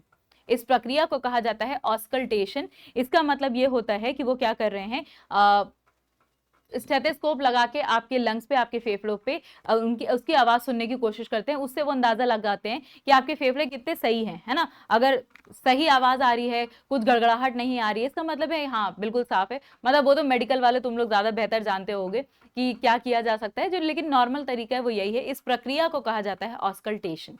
ठीक है, ऑस्कल्टेशन जो है ये इसकी प्रक्रिया है जो इस तरीके से मानी जाती है कि स्टेथोस्कोप लगा के आप लंग्स की आवाज सुन सकते हो। उस आवाज के हिसाब से आप क्या कर सकते हैं, उसका डिटरमिन कर सकते हैं। अगले सवाल पे बढ़ें। अगला सवाल कह रहा है कि पेट की शारीरिक जांच के दौरान एक नर्स कैसे पहचानेगी कि पेट में तरल पदार्थ है या फिर गैस भरी हुई है या फिर सॉलिड है ना। अगर एक नर्स है वो आपके पेट का एग्जामिनेशन कर रही है तो उसे कैसे पता चलेगा भाई कि उसमें क्या है, गैस है, सॉलिड है, ठोस है, क्या चीज है।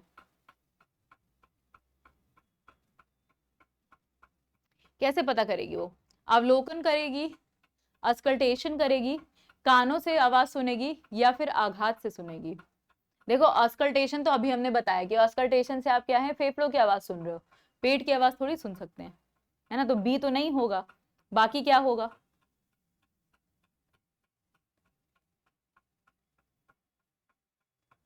देखो ये तो नहीं हो सकता, है ना, ये तो नहीं हो सकता। दूसरा, कानों से ध्वनि कैसे सुनेगी भाई, पेट की आवाज कान से कैसे सुनाई देगी हमको, तो ये भी नहीं हो सकता है। बचा क्या, अवलोकन द्वारा, ऑब्जर्वेशन से कैसे पता चलेगा पेट में सॉलिड है, लिक्विड है, क्या है, कैसे पता चलेगा, दूर से देख के। किसी का पेट फूला हुआ है, कैसे पता चलेगा उसके अंदर गैस है, कोई ठोस चीज है कि तरल पदार्थ है, कैसे देख के तो नहीं बता सकते। जो तरीका होता है वो होता है आघात यानी परकुशन से, है ना। ये तरीका इस्तेमाल किया जाता है कि जो पेट है आपका, एब्डोमेन है, पेट के चार हिस्सों में पेट को चार हिस्सों में विभाजित करके उनमें प्रेशर डाल के हाथों से चेक किया जाता है। अगर बहुत ज्यादा, जैसे अगर आपने किसी का पेट, ये है पेट, उसको चार हिस्सों में, यहाँ पे दबाओ चारों जगह पे, जब आप दबाते हो प्रेशर क्रिएट होता है। अगर वो एकदम से वापस आ जा रहा है, मतलब आपने दबाया और पेट छूटते ही वापस आ रहा है, तो इसका मतलब है कि उसमें गैस भरी हुई है या फिर तरल पदार्थ है ना। और अगर नहीं फील हो रहा है तुमको कि अंदर कुछ सॉलिड सी चीज है, तो उससे पता चल जाएगा ठोस है ना। तो बेसिकली हमें क्या है, देखने से नहीं पता चलेगा, हमें परक्यूशन से, यानी जब आप उसको आघात करोगे, उसको टच करोगे, तब आपको अंदाजा लगेगा। आप प्रेशर लगाओगे उस पर, तब अंदाजा लगेगा कि क्या चीज हो सकती है। तो आंसर क्या मिलेगा, परक्यूशन। दो चीजें तुमने याद कर ली, एक ऑस्कल्टेशन, ऑस्कल्टेशन मतलब यह है कि आप फेफड़ों की जांच कर रहे हो, मतलब फेफड़ों के बारे में जानकारी ले रहे हो, और दूसरा परक्यूशन, वो जो है आपकी स्टमक के बारे में जानकारी देगा। ठीक है, चलें आगे बढ़े अगले सवाल पे। अगला सवाल है कि कमजोर स्पर्श द्वारा मालूम करने में मुश्किल नाड़ी को क्या कहा जाता है। पल्पेट पल्स जो है, मतलब एक बहुत हल्की धीमी पल्स है नाभ आपकी, तो उसे आप क्या बोलोगे, अनियमित बोलोगे, थ्रेडी बोलोगे, बाइजीनियल बोलोगे, क्या बोलोगे, डाइक्रोटिक बोलोगे, क्या चीज कहोगे।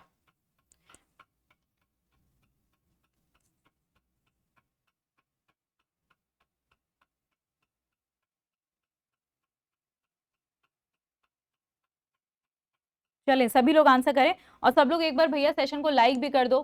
काफी लोग देख रहे हैं सेशन को, लेकिन सेशन को लाइक कोई नहीं कर रहा है, तो जल्दी से सब लोग एक बार क्या करेंगे, सेशन को लाइक शेयर कर देंगे, फटाफट से लाइक शेयर कर देंगे सब लोग।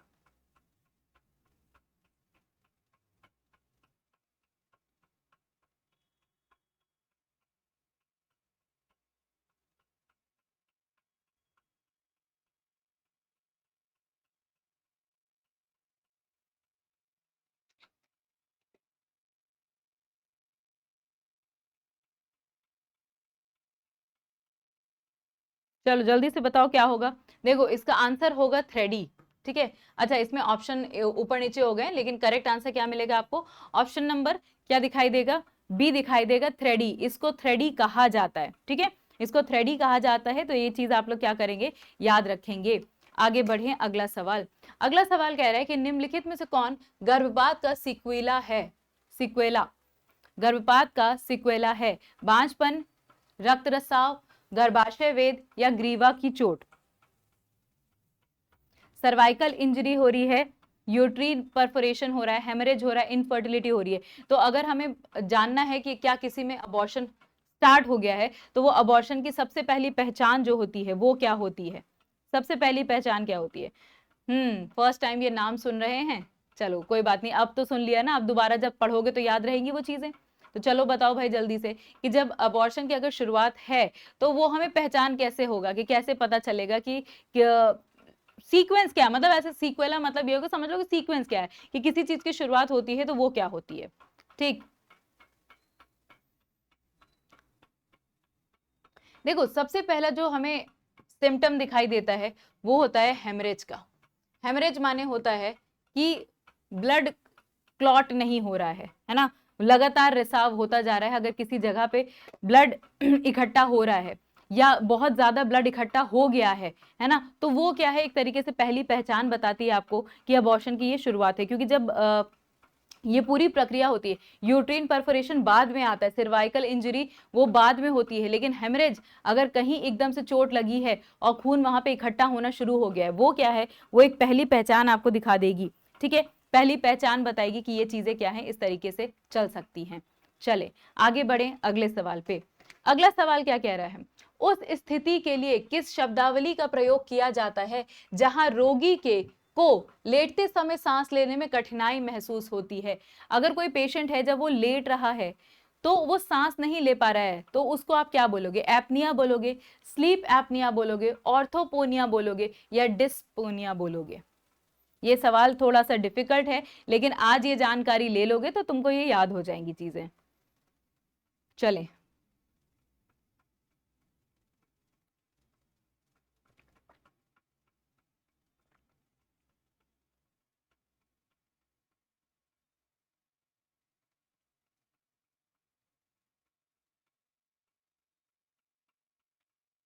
देखो, अगर कह रहा है हर हर एक चीज की एक कंडीशन होती है। पहला क्या कह रहा है कि अगर कोई पेशेंट लेट रहा है और तब उसको सांस नहीं आ रही है, तब उसको दिक्कत हो रही है, तो उसको आप क्या बोलोगे, ऑर्थोपनिया, ठीक है, ऑर्थोपनिया कहा जाएगा उसको, जब वो लेट रहा है और लेटते समय उसे सांस नहीं आ रही है। अब जो बाकी शब्द है उनका मतलब क्या है, इनका मतलब ये क्या है, जैसे एपनिया, एपनिया वो फीलिंग है, मतलब वो कंडीशन होती है, वो कंडीशन ये होती है कि जब पेशेंट लेटा और कुछ समय के लिए उसको जो है सांस नहीं आई, मतलब एक बार ऐसा लगा कि सांस नहीं आई, फिर नॉर्मल हो गया, तो एकदम शॉर्ट वाइल, एकदम छोटा सा समय होगा कि कुछ समय के लिए उसको ऐसा लगेगा कि हमें सांस नहीं आ पा रही है। तो अगर कुछ समय के लिए नहीं आ पा रही तो उसे एपनिया बोलेंगे। ऑर्थोपोनिया क्या है कि भैया वो जब लेट रहा है तो उसको सांस लेने में डिफिकल्टी हो रही है और लगातार ये वो फील कर पा रहा है, ठीक है। अगर हम स्लीप एपनिया की बात करें तो इसमें यह होता है, स्लीप एपनिया में, कि उसको बार बार सांस नहीं आती, रिपीटेड होता है ना,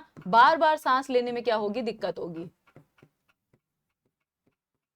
ठीक है। अगर उसे बार बार सांस नहीं आ रही है, उसकी बार बार सांस लेने में दिक्कत हो रही है, कि वो क्या करे, तो वो आपका होता है स्लीप एपनिया, ठीक है। मतलब कि आप सोए, सोते समय तो आपको जो दिक्कत हुई वो ठीक है, लेकिन आप सो गए, फिर नींद खुल जाती है, क्यों, बार बार नींद खुल रही है, क्योंकि आप सांस नहीं ले पा रहे हो, तो वो आपका स्लीप एपनिया होगी। तो पहली चीज तो इसमें सांस की दिक्कत तो हो ही रही है, साथ ही साथ तुम्हारी नींद भी बार बार खुल रही है।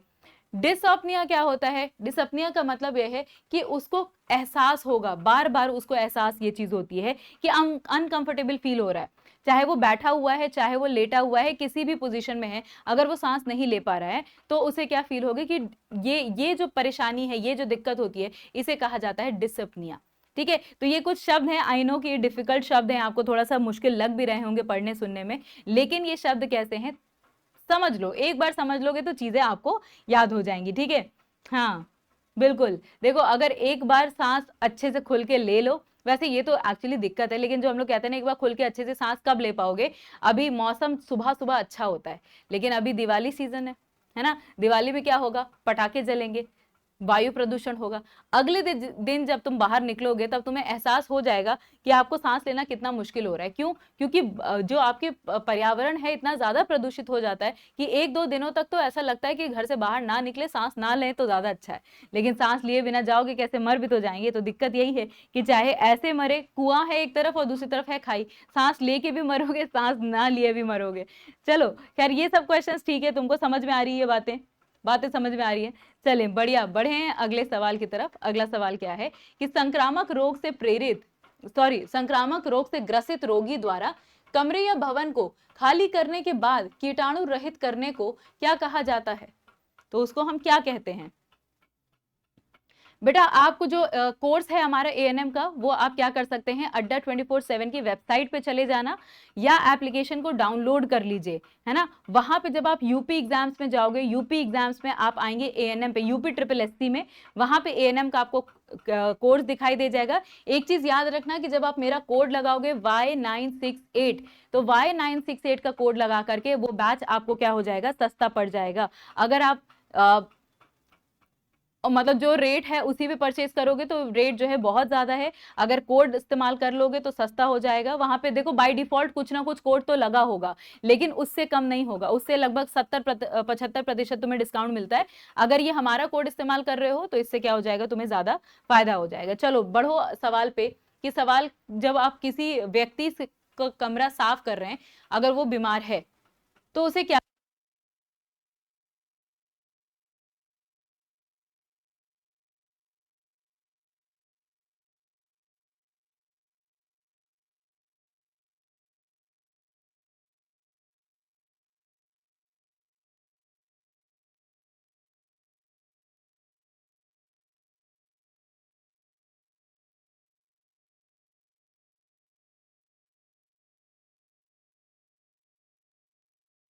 क्या कहोगे उसे? डिसइंफेक्शन कहेंगे, टर्मिनल डिसइंफेक्शन कहेंगे, असेप्सिस कहेंगे, या एसेप्टिक टेक्निक कहेंगे? क्या बोलेंगे हम इसे? टर्मिनल। बिल्कुल करेक्ट आंसर है ऑप्शन नंबर बी, कि टर्मिनल कीटाणु शोधन कहा जाएगा। क्यों? क्योंकि कोई व्यक्ति ना, संक्रामक रोग था उसको, है ना, कंटेजियस डिजीज थी, जैसे कोविड का टाइम था। कोविड के समय पे क्या होता था कि भाई अगर उसने कोई चीज छुई भी है, कोविड में इतना ज्यादा वो सिचुएशन खराब थी, क्योंकि वो कैसा था, संक्रामक रोग था, वो कंटेजियस डिजीज थी, वो एक जगह से दूसरी जगह ट्रांसफर होती थी और कई माध्यम से हो रही है। अगर तुमने कोई चीज छुई है तो वहां से हो सकती है, नाक से सांस ले रहे हो, छींक रहे हो, आंखों से, हर तरीके से वो ट्रांसफर हो रही है। तो अगर कोई एक ऐसी बीमारी है, तो जब आप वो पेशेंट सही होके जाता है, फिर भी उसके कीटाणु वहां पे रह जाते हैं, तो उन कीटाणुओं को क्या करना पड़ेगा, नष्ट करना पड़ेगा। उन कीटाणुओं को क्या करना पड़ेगा, साफ सफाई करनी पड़ेगी उस एरिया की। तो उसे हम बोलेंगे क्या, टर्मिनल डिसइंफेक्शन। कीटाणु शोधन एक नॉर्मल प्रक्रिया होती है कि अगर कोई भी पेशेंट जा रहा है, तो वैसे भी पेशेंट क्या, अगर आप कहीं भी जा रहे हो, आप रेस्टोरेंट में भी जाते हो तो अच्छे से साफ सफाई की जाती है ना। अच्छी जगह पे जाओगे तो प्रॉपर एकदम वो फिनाइल विनाइल डाल के आपके टेबल भी साफ करेंगे, सब करेंगे, तो वो चीजें हैं। ठीक है, तो वो होता है आपका क्या, टर्मिनल डिसइंफेक्शन। क्लियर है बात? चले आगे बढ़े अगले सवाल पे। अगला सवाल, कि भ्रूण के जीवाक्षम होने से पहले गर्भावस्था की समाप्ति को क्या कहा जाता है? Termination of pregnancy before fetus becomes viable, तो उसे क्या कहेंगे? मतलब वो बच्चा अभी पूरा डेवलप ही नहीं हुआ, लेकिन उससे पहले ही प्रेगनेंसी खत्म हो गई, तो उसे क्या बोलेंगे हम? उसे हम प्रत्यारोपण कहेंगे, इम्प्लांटेशन कहेंगे, गर्भपात कहेंगे, ओव्यूलेशन कहेंगे, या प्रसव कहेंगे, यानी लेबर कहेंगे?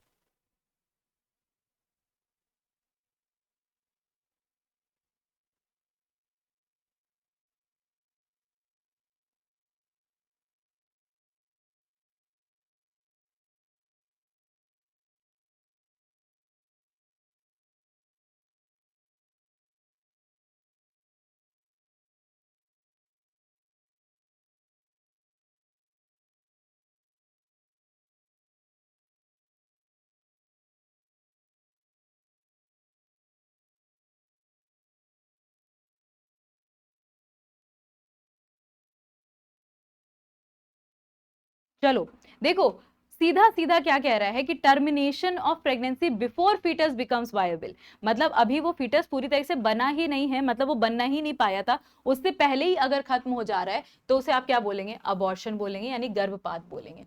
ठीक है, इस चीज को क्या कहा जाता है, गर्भपात कहा जाता है। इम्प्लांटेशन का मतलब क्या है, प्रत्यारोपण क्या है। देखो हमारी बॉडी में क्या होता है कि जब एक बच्चा बनना शुरू होता है तो उसकी प्रक्रिया क्या होती है, फीमेल एग होता है और स्पर्म, ये दोनों क्या करते हैं, ये फर्टिलाइज करते हैं और उसके बाद वो जो एम्ब्रियो बनता है, वो जो यूट्रस लाइनिंग होती है ना, कोक जो होती है, जो गर्भ होती है, उसमें जाकर के वो फिक्स होता है पूरा। तो जब ये फिक्स होता है, इस प्रक्रिया को कहा जाता है प्रत्यारोपण या इम्प्लांटेशन। तो इम्प्लांटेशन की प्रक्रिया ये है कि जब आपका एक फर्टिलाइज्ड एग, अंडा जो है फर्टिलाइज हो चुका है, स्पर्म उसमें आ चुका है, वो फिक्स हो रहा है जाकर के, तब उसे कहेंगे आप इम्प्लांटेशन। ठीक है, ओव्यूलेशन की प्रक्रिया क्या होती है, ओव्यूलेशन ये होता है कि जब आपकी ओवरी से एग रिलीज होता है, ओवरी से जब अंडाशय से अंडा निकल रहा है, तब आप उसे क्या बोलोगे, ओव्यूलेशन बोलोगे। ठीक है, और चौथा क्या है, प्रसव। प्रसव मतलब होता है लेबर, यानी कि बच्चा दुनिया में आने की तैयारी कर रहा है, निकलना चाह रहा है, तो उस प्रक्रिया को आप बोलेंगे क्या, लेबर बोलेंगे। ठीक है, तो ये सारी प्रक्रिया आपने देखी। ये पूरा जो मैंने जैसे बोला आपको कि जो हमारा कोर्स है, यहाँ पे तो अभी हम क्वेश्चंस डिस्कस कर रहे हैं, लेकिन अगर आपको डिटेल में इसकी जानकारी चाहिए तो आपको क्या करना पड़ेगा, हमारा जो कोर्स है एएनएम का, उसको आपको लेना होगा। और ये आपको कहाँ से मिल जाएगा, हमारी वेबसाइट से, अड्डा 24/7 की, या फिर एप्लीकेशन डाउनलोड कर लें, वहां से आपको वो चीजें क्या है, आसानी से मिल जाएंगी।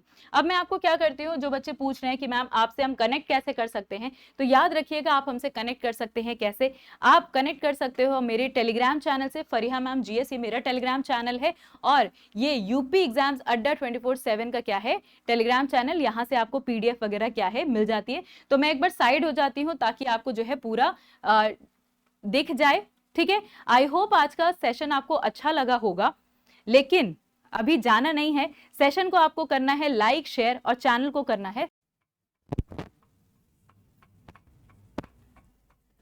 तो चलो, आप लोगों ने क्या है, यूपी एग्जाम्स अड्डा 24/7 का और मेरे टेलीग्राम चैनल का क्यूआर कोड देख लिया है, लेकिन जैसे मैंने बोला कि क्लास खत्म नहीं हुई है, अभी हमें क्या करना है, आगे और कुछ क्वेश्चंस करने वाले हैं। तो चलिए आगे बढ़ते हैं, कुछ और क्वेश्चंस की तरफ देखते हैं कि क्या क्या क्वेश्चंस अभी हमें और सारे करने हैं। ठीक है, चलो पहले सवाल को देखते हैं, मतलब इस सवाल को देखते हैं। अब मैंने क्या किया, थोड़ा सा पैटर्न को चेंज किया है, और पैटर्न को इस तरीके से चेंज करा है कि जो आपसे एग्जाम में क्वेश्चंस पूछते हैं, जैसे पूछा अभी आपने बीमारियों के बारे में देखा, या बायो के कुछ क्वेश्चंस पूछे, इसी के साथ साथ जो एएनएम है और एएनएम की काम में क्या क्या चीजें होती है, मतलब उसकी रिस्पॉन्सिबिलिटी क्या क्या है, इसका रोल क्या क्या होता है, उसके बारे में भी सवाल पूछे जाते हैं। तो हम लोग क्या करेंगे, अब थोड़ा सा इसको चेंज करेंगे कि भाई एएनएम में क्या क्या सवाल पूछे जाते हैं, या एएनएम का काम क्या होता है, उसके बारे में डिस्कशन करते हैं। तो चलो क्वेश्चन देखते हैं क्या है, कह रहा है कि एएनएम को और क्या कहा जाता है, एएनएम को और क्या कहा जाता है, आंगनवाड़ी कार्यकर्ता, स्टाफ नर्स, आशा, या फीमेल हेल्थ वर्कर। पहली चीज तो तुम लोग यही बता दो कि एएनएम का फुल फॉर्म क्या होता है पहले, है ना। एएनएम का फुल फॉर्म बता देंगे सभी लोग जल्दी से कि एएनएम का फुल फॉर्म क्या है और इनको और क्या कहा जा सकता है।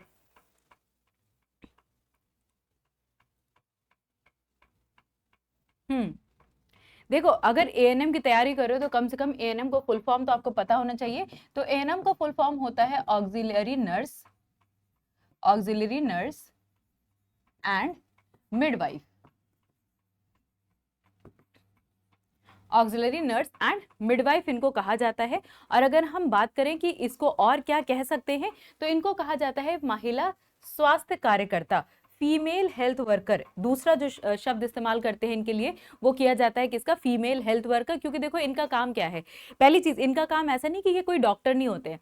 आप तैयारी कर रहे हो, आप कोई डॉक्टर हो क्या, अगर आप डॉक्टर होते तो आपको एमबीबीएस की डिग्री लग रही होती, नहीं, इसमें एमबीबीएस की डिग्री नहीं, डॉक्टर नहीं होते, लेकिन ये ऐसी महिलाएं हैं जो क्या कर रही हैं, बाकी केयर के लिए मदद कर रहे हैं। जो प्रेग्नेंट वुमेन है उनके लिए, या कोई एल्डरली है, बूढ़े बाड़े लोग हैं, उनको मदद की जरूरत है, वो सेल्फ केयर नहीं कर पा रहे हैं, अपनी नहीं केयर कर पा रहे हैं, तो उनके लिए अलग से एक हेल्थ वर्कर होती है जो क्या करती है, उनकी मदद करती है। तो एएनएम को और क्या कहा जा सकता है, फीमेल हेल्थ वर्कर के रूप में इनको हम जानते हैं। बाकी आपने एक और शब्द बहुत ज्यादा सुना होगा, उस शब्द का फुल फॉर्म है ना, जो आपने सुना है आशा के बारे में, कहते हैं ना आशा दीदी आ गई, बहुत सारे आपने एड्स वगैरह भी देखी होंगी। तो आशा का फुल फॉर्म क्या होता है, तो देखिए आशा का फुल फॉर्म होता है accredited social health activist, accredited social health activist. अब आप बोलोगे मैम दोनों के काम में फर्क क्या होता है? तो देखिए दोनों के काम में बहुत फर्क है, मतलब बहुत ज्यादा नहीं, लेकिन फील्ड तो एक है, बट फर्क क्या है? जैसे आशा का काम ये होता है कि वो लोगों को सरकार की जो भी नीतियां होती हैं, जैसे आप देखिए कि इंदिरा गांधी मातृ वंदना योजना आई, तो उस वंदना योजना के अंतर्गत भैया महिलाओं को क्या फायदा मिलेगा, क्या सेवा मिलेगी, उससे जुड़े हुए क्वेश्चन वो लोगों को जाकर के, महिलाओं को जाके बताएंगी। फिर उनको जो है घर से हॉस्पिटल तक लेकर के जाना, वहां पे उनका केयर करवाना, या अलग अलग जो डिलीवरी डेट्स होती है या अलग अलग जो चेकअप्स होते हैं उनमें मदद करना। तो आशा हेल्थ वर्कर जो है बेसिकली सोशल एस्पेक्ट से जुड़ा हुआ है। वहीं अगर हम एएनएम की बात करें तो ये आपका मेडिकल पर्पज से ज्यादा जुड़ा हुआ है। ठीक है, तो ये दोनों डिफरेंस आपको देखने को मिलते हैं किसमें, आशा और एएनएम में। आगे बढ़े अगले सवाल पे। अगला सवाल कह रहा है कि एएनएम का कोर्स की अवधि जो है वो कितने वर्ष की होती है? वैसे ये जो नर्सिंग का पेपर होता है ना, जैसे आप नर्सिंग पढ़ते हो और आप नर्स बनना चाहते हो, तो नर्सिंग का जो सिलेबस होता है उसमें ही एक एएनएम का कोर्स भी होता है। तो अगर आपसे पूछे कि भाई इसकी अवधि कितनी होती है, कितने समय के लिए एएनएम का कोर्स कोई कर सकता है, तो बिल्कुल 2 साल की अवधि होती है जब कोई एएनएम का कोर्स करवाता है। जनरली ये जो है ये नर्सिंग का फील्ड है, नर्सिंग में ही आपको एएनएम देखने को मिलती है। ठीक है, चले आगे बढ़े अगले सवाल पे। अगला सवाल है कि सुरक्षित मातृत्व में एएनएम की भूमिका में क्या शामिल है ना? अगर हम एएनएम की भूमिकाओं की बात करें, जैसे अभी मैंने आपको बोला भी था, एएनएम की भूमिकाओं के बारे में हम बात करेंगे, तो उसमें क्या क्या है। पहला देखें कि गर्भावस्था के दौरान महिलाओं को आयरन फॉलिक एसिड की गोलियां बांटना, अपने क्षेत्र में होने वाली प्रसूतियों का विसंक्रमित तकनीक के साथ प्रबंधन करना, जन समुदाय को उनकी आवश्यकता अनुसार परिवार नियोजन के संबंध में जानकारी प्रदान करना, या फिर सभी ऑप्शंस करेक्ट है। चलें जल्दी से आंसर करेंगे सभी लोग कि आंसर क्या करेक्ट होगा इसका। क्योंकि देखो जो एएनएम का अगर आपने सिलेबस देखा है, और अगर सिलेबस अब तक नहीं देखा है तो एक बार सिलेबस देख लेना कि सिलेबस में ये पूरा चीजें लिखी हुई है कि एएनएम का रोल क्या क्या होता है, उस पर भी आपसे सवाल पूछे जाएंगे। ये हम डिटेल में पढ़ते हैं, जो हमारा बैच है उसमें हम डिटेल में पढ़ेंगे, लेकिन अभी हम क्या कर रहे हैं, बस एक हल्की सी झलक ले रहे हैं कि एग्जाम में क्वेश्चन कैसे आते हैं।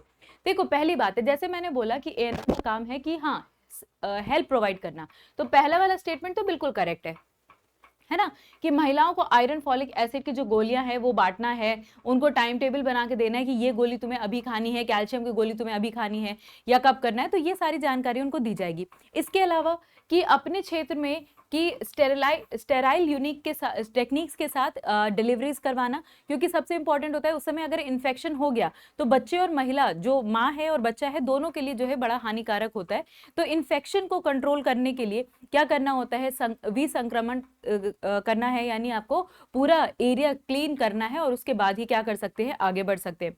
तीसरा जो स्टेटमेंट है वो भी सही है कि जन समुदाय की आवश्यकता के अनुसार उनको परिवार नियोजन के बारे में जानकारी देना, क्योंकि फैमिली प्लानिंग बड़ी जरूरी है ना। गांव वगैरह में आप देखोगे लोगों को जानकारी ही नहीं होती है कि हम किस तरीके से अपनी फैमिली को प्लान कर सकते हैं, मतलब हमें कितने बच्चे चाहिए, कब अगर हम दूसरा बच्चा कर रहे हैं तो हमें कितना गैप होना चाहिए, उसमें महिला की हेल्थ क्या है उसके हिसाब से करना चाहिए। तो जो फैमिली प्लानिंग की टेक्निक्स हैं, क्या क्या चीजें आप इस्तेमाल कर सकते हो, प्लस आप महिलाओं को जानकारी दे, उनके हस्बैंड को जानकारी दे, तो ये पूरी जो काम होता है ये भी किसका होता है, एएनएम का काम होता है। तो आंसर क्या मिलेगा फिर, इस हिसाब से आंसर होगा आपका ऑल ऑफ द अबव, कि उपरोक्त सभी जो स्टेटमेंट्स हैं वो करेक्ट है, कि ये सारी चीजें जो है एएनएम के रोल के अंदर काउंट की जाती हैं। ठीक है, ये सारी चीजें क्या है, रोल के अंदर काउंट होती हैं। चले आगे बढ़े अगले सवाल पे। अब अगर पूछा जाए, जैसे अभी हमने आशा की बात करी, एएनएम तो चलो ठीक है आप पढ़ ही रहे हो, लेकिन अगर हम बात करें, क्योंकि एएनएम आशा इन सब के रोल, इन सब का काम, ये सब एग्जाम में आपसे पूछा जाता है, तो आशा हेल्थ वर्कर जो है वो कितनी जनसंख्या पे आप एक अपॉइंट कर सकते हो, कि मतलब एक आशा होनी ही चाहिए कितनी जनसंख्या के हिसाब से, 5000 पे, 2000 पे, 1000 पे, या 100, अगर 100 लोग की जनसंख्या है तो उस पे एक अपॉइंट किया जाएगा। आशा हेल्थ वर्कर कितनी जनसंख्या पे अपॉइंट किया जा सकता है?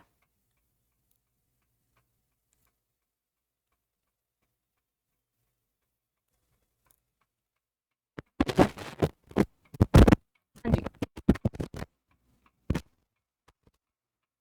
देखो 1000 की जनसंख्या पे एक आशा अपॉइंट की जाती है, आंगनवाड़ी केंद्र बनाए जाते हैं। आपने देखा भी होगा, अगर आप गांव को बिलोंग करते हो या आपने कभी देखा है तो वहां पे आप देखेंगे कि हर एक क्षेत्र के लिए, हर एक गांव के लिए, जहां पे अगर 1000 की पॉपुलेशन है तो वहां पे क्या है, कई सारी आंगनवाड़ी आपको देखने को मिलेगी। हर एक आंगनवाड़ी में एक क्षेत्र डिसाइड कर दिया जाता है कि इस क्षेत्र में ये वाली जो आशा दीदी हैं ये जा करके मदद करेंगी। तो 1000 पे एक आशा को जो है क्या किया जाता है, अपॉइंट किया जाता है। ये चीज ध्यान रखना है। अगला अगला कह रहा है कि आशा जो है, आशा वर्कर, इनका काम क्या होता है। आशा द्वारा संपादित किए जाने वाले कार्यों में से क्या क्या चीजें आती हैं। पहला, कि अपने क्षेत्र की गर्भवती महिलाओं की प्रसव पूर्व देखभाल करना, टीकाकरण में सहयोग करना, जन समुदाय को स्वास्थ्य शिक्षा प्रदान करना, या फिर इनमें से सभी ही आंसर क्या होंगे, आपके करेक्ट होंगे। मतलब ये तो कॉमन है, मुझे नहीं लगता कि इसमें कोई बहुत ज्यादा डिटेल में आपको पढ़ने की जरूरत है।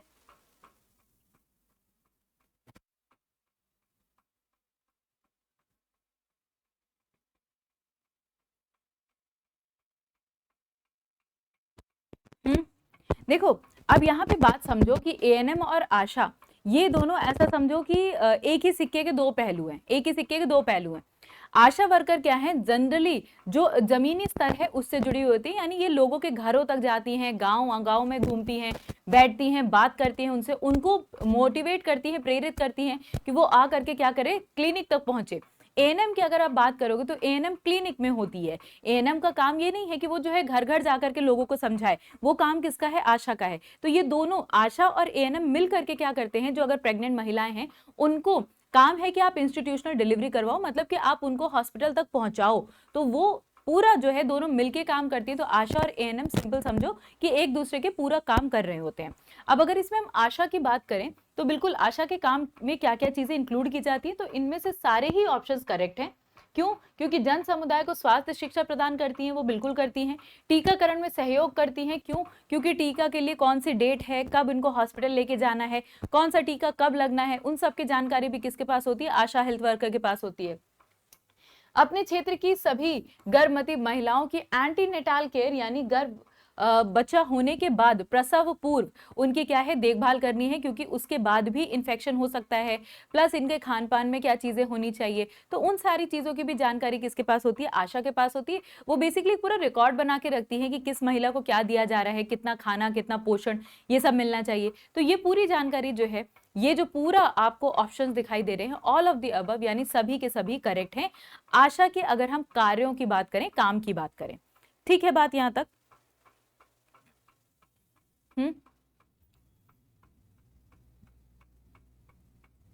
चलो आगे बढ़ो अगले सवाल पे।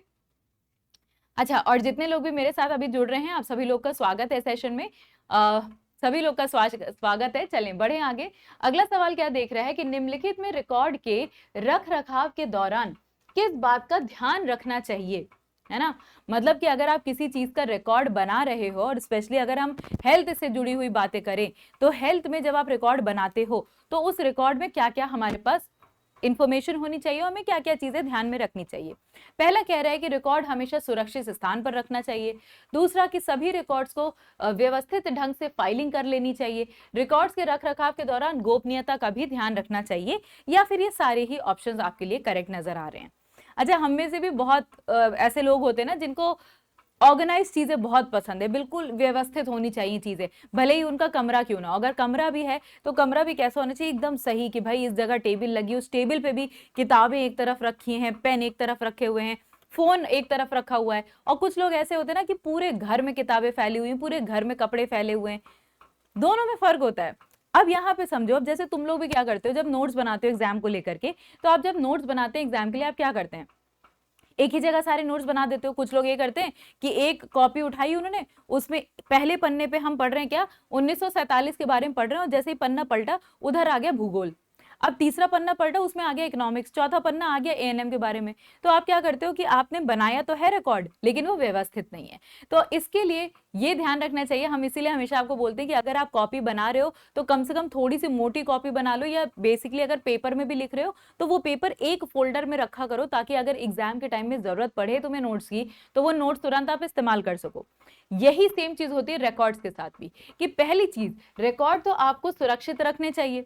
तुमने मान लो किसी बच्चे का तुमने नाम पता सब कुछ लिख दिया, उसकी माँ के बारे में सब कुछ लिख दिया, अब वो कहीं फेंक दिया, कहाँ गया पता ही नहीं, ढूंढ रहे हैं, फिर दोबारा उसका रिकॉर्ड बनाना कितना मुश्किल हो जाएगा। क्यों? क्योंकि उस समय उसको क्या बीमारी थी, क्या वेट था, क्या नहीं था, वो किसे याद रहता है? जब तक रिकॉर्ड नहीं है कुछ तो याद नहीं रहेगा।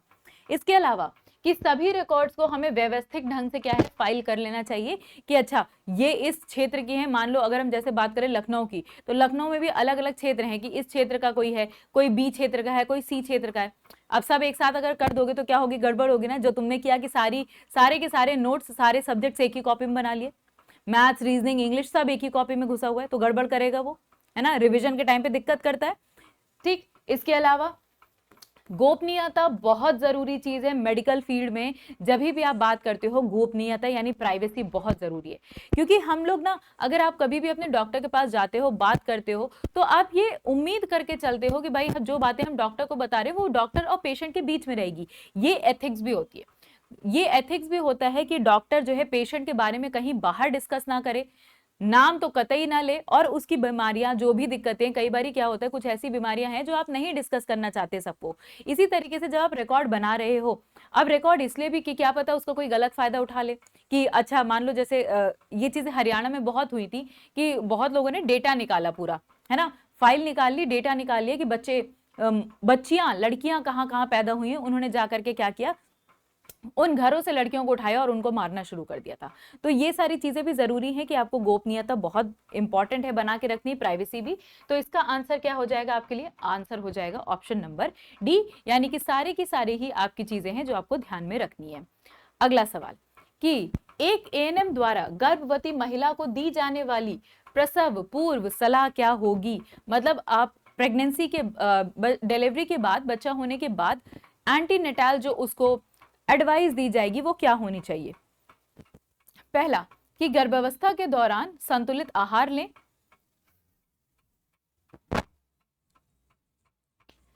ठीक है, प्रसव पूर्व लिखा है, सॉरी, मतलब पहले, सॉरी माय मिस्टेक, कि पहले प्रेगनेंसी अगर आपकी हो गई है तो उससे डिलीवरी से पहले आपको क्या है, क्या क्या चीजें रखनी है। दूसरा कि गर्भावस्था के दौरान 1 माह के अंतराल पर 2 टीके लगवाने हैं। ठीक है, इसके अलावा गर्भावस्था के दौरान लंबी दूरी की यात्रा करने से बचना है। या फिर आपके सारे ही आंसर्स क्या होंगे, करेक्ट होंगे? क्या लग रहा है आपको? देखो मैं जैसे बोल रही हूँ कि ये वाला जो टॉपिक है, ये जो क्वेश्चंस है, स्पेशली जैसे ये पेपर लड़कियों के लिए है, मुझे लगता नहीं कि ये बहुत डिफिकल्ट है। ये क्वेश्चंस क्या तुम खुद से आंसर नहीं कर सकते हो? बिल्कुल कर सकते हो। क्या इसके लिए आपको बिल्कुल एक डिग्री लेना जरूरी है? नहीं, बस ये है कि हाँ प्रैक्टिस जरूरी है और हमें कुछ चीजें जानना जरूरी है। पहली चीज, ये जो आंसर होगा इसका क्या मिलेगा आपको? बिल्कुल करेक्ट आंसर दिखाई देगा कि उपरोक्त सभी सारे ही आंसर्स क्या हैं आपके, करेक्ट होंगे। क्यों? पहला कि संतुलित आहार लेना है, ये तो चलो गर्भावस्था तो है ही, ये तो इंपॉर्टेंट है ही कि आप मतलब माँ जो है अपनी डाइट के साथ साथ बच्चे की डाइट भी पूरी कर रही है। क्यों? क्योंकि बच्चे की डेवलपमेंट ही नहीं होगी अगर उसको प्रॉपर खाना नहीं मिल रहा है, प्रॉपर आहार नहीं मिल रहा है। अब उसमें भी देखो ये होता ये है कि कुछ महिलाएं जो गरीब हैं या शोषित हैं, उनके कारण उनके जब प्रेगनेंसी होती है तो उसमें दिक्कत ये होती है कि वो खुद ही कुपोषित हैं। बच्चा कैसा होगा जब माँ के अंदर ही पोषण नहीं है, तो बच्चे के अंदर कैसे आएगा? तो गर्भावस्था के दौरान संतुलित आहार लेना चाहिए। इसमें प्रोटीन भी हो, इसमें कार्बोहाइड्रेट भी हो, विटामिन भी हो, फैट भी हो, सब कुछ हो, वो जरूरी है। डाइट चार्ट कौन बना के देगा? डाइट चार्ट आशा हेल्थ वर्कर बना के दे देती हैं कि ये चीजें करनी है, एएनएम बना के दे देती हैं। तो ये चीजें दोनों मिलके करती हैं। इसके अलावा गर्भावस्था के दौरान 1 माह के अंतराल पर उनको क्या करने हैं, अलग अलग टीके लगवाने होते हैं। 2 टीके, 3 टीके, जो भी है, मतलब जो जो बीमारियों के पहले से टीके हैं, जैसे एचआईवी वगैरह तो पहले ही टेस्ट हो जाता है, तो उसके लिए एक लगातार दवा चल रही होती है अगर माँ एचआईवी पॉजिटिव है तो।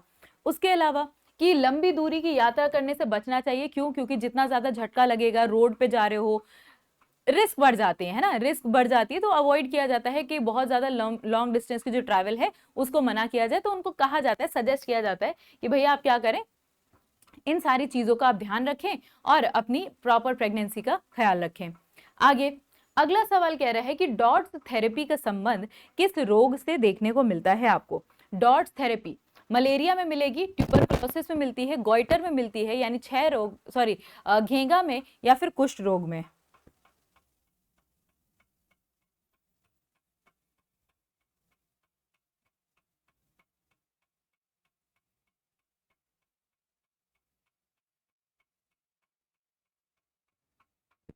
हम्म, देखो मलेरिया तो नहीं है ना, मलेरिया के लिए कोई ऐसा ट्रीटमेंट नहीं है। मलेरिया जब मच्छर के काटने से हो जाता है, वो तो फिर ये है कि नॉर्मल है, उस समय दवा वगैरह चलती है, वो चीजें क्योर हो जाती हैं।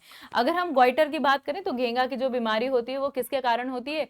वो ये होती है कि अगर आपकी बॉडी में आयोडीन की कमी है ना, आपकी बॉडी में अगर आयोडीन की कमी है तो उसकी वजह से क्या होता है, घेंगा हो सकता है। कुष्ठ रोग इसका कोई इलाज नहीं है, मतलब ये ऐसी बीमारी है जो पहले रोकी जा सकती है, लेकिन अगर एक बार बीमारी हो गई तो इसका कोई इलाज नहीं है ये बीमारी। बस ये है कि हाँ, तकलीफ थोड़ी कम की जा सकती है, बट इसको वापस सही नहीं किया जा सकता। बचा क्या आपका क्षय रोग, यानी ट्यूबरकुलोसिस, टीबी जिसे आप कहते हो। अब टीबी होती कैसे? अभी हमने प्रीवियस क्वेश्चंस में देखा भी था कि टीबी लगातार अगर आपको 3 हफ्ते से ज्यादा खांसी आ रही है तो वो टीबी का लक्षण हो सकता है। तो टीबी के लिए डॉट्स थेरेपी इस्तेमाल की जाती है। डॉट्स का फुल फॉर्म क्या होता है? डॉट्स का कुछ तो फुल फॉर्म होगा ना, या ऐसे ही बना दिया गया है? तो directly observed treatment short course, directly. अब बेटा ये हिंदी और इंग्लिश दोनों में सेम रहेगा क्योंकि हम डॉट्स का फुल फॉर्म बता रहे हैं, ठीक है? Directly observed treatment short course.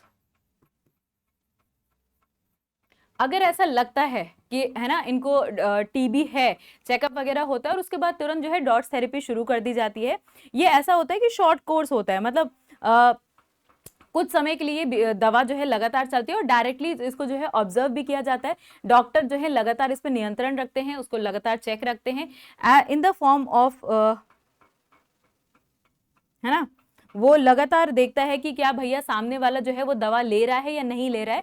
क्यों? क्योंकि सबसे बड़ी प्रॉब्लम होती है ना कि लोग, जैसे डॉक्टर ने प्रिस्क्राइब किया 4 मेडिसिन, है ना, 4 दिन के लिए दवा दी, हम क्या करते हैं, हमने शुरू के 3 दिन तो खा ली, फिर हमें तीसरे दिन तबीयत सही लगने लगती है। हम अपना नॉर्मल बुखार में भी तो करते हैं ऐसा कि डॉक्टर ने अगर 4 दिन की दवा दी है, तीसरे दिन हमें सही लग रहा है, हम छोड़ देते हैं चौथे दिन की दवा।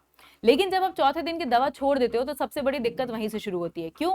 क्योंकि आपके अंदर जो बैक्टीरिया, जो वायरस हैं, वो पूरी तरीके से मरे नहीं हैं, आपको सिम्टम कम हो गए हैं, लेकिन वो फिर बाद में क्या है, ड्रग रेजिस्टेंट बन जाते हैं। मतलब कि अब धीरे धीरे वो अपने आप को वायरस, बैक्टीरिया ऐसा बदल लेता है कि किसी दवा का उस पर असर ही नहीं होगा, और तब बहुत ही खतरनाक तरीके की टीबी हो जाती है जिसे हम कहते हैं एमडीआर टीबी।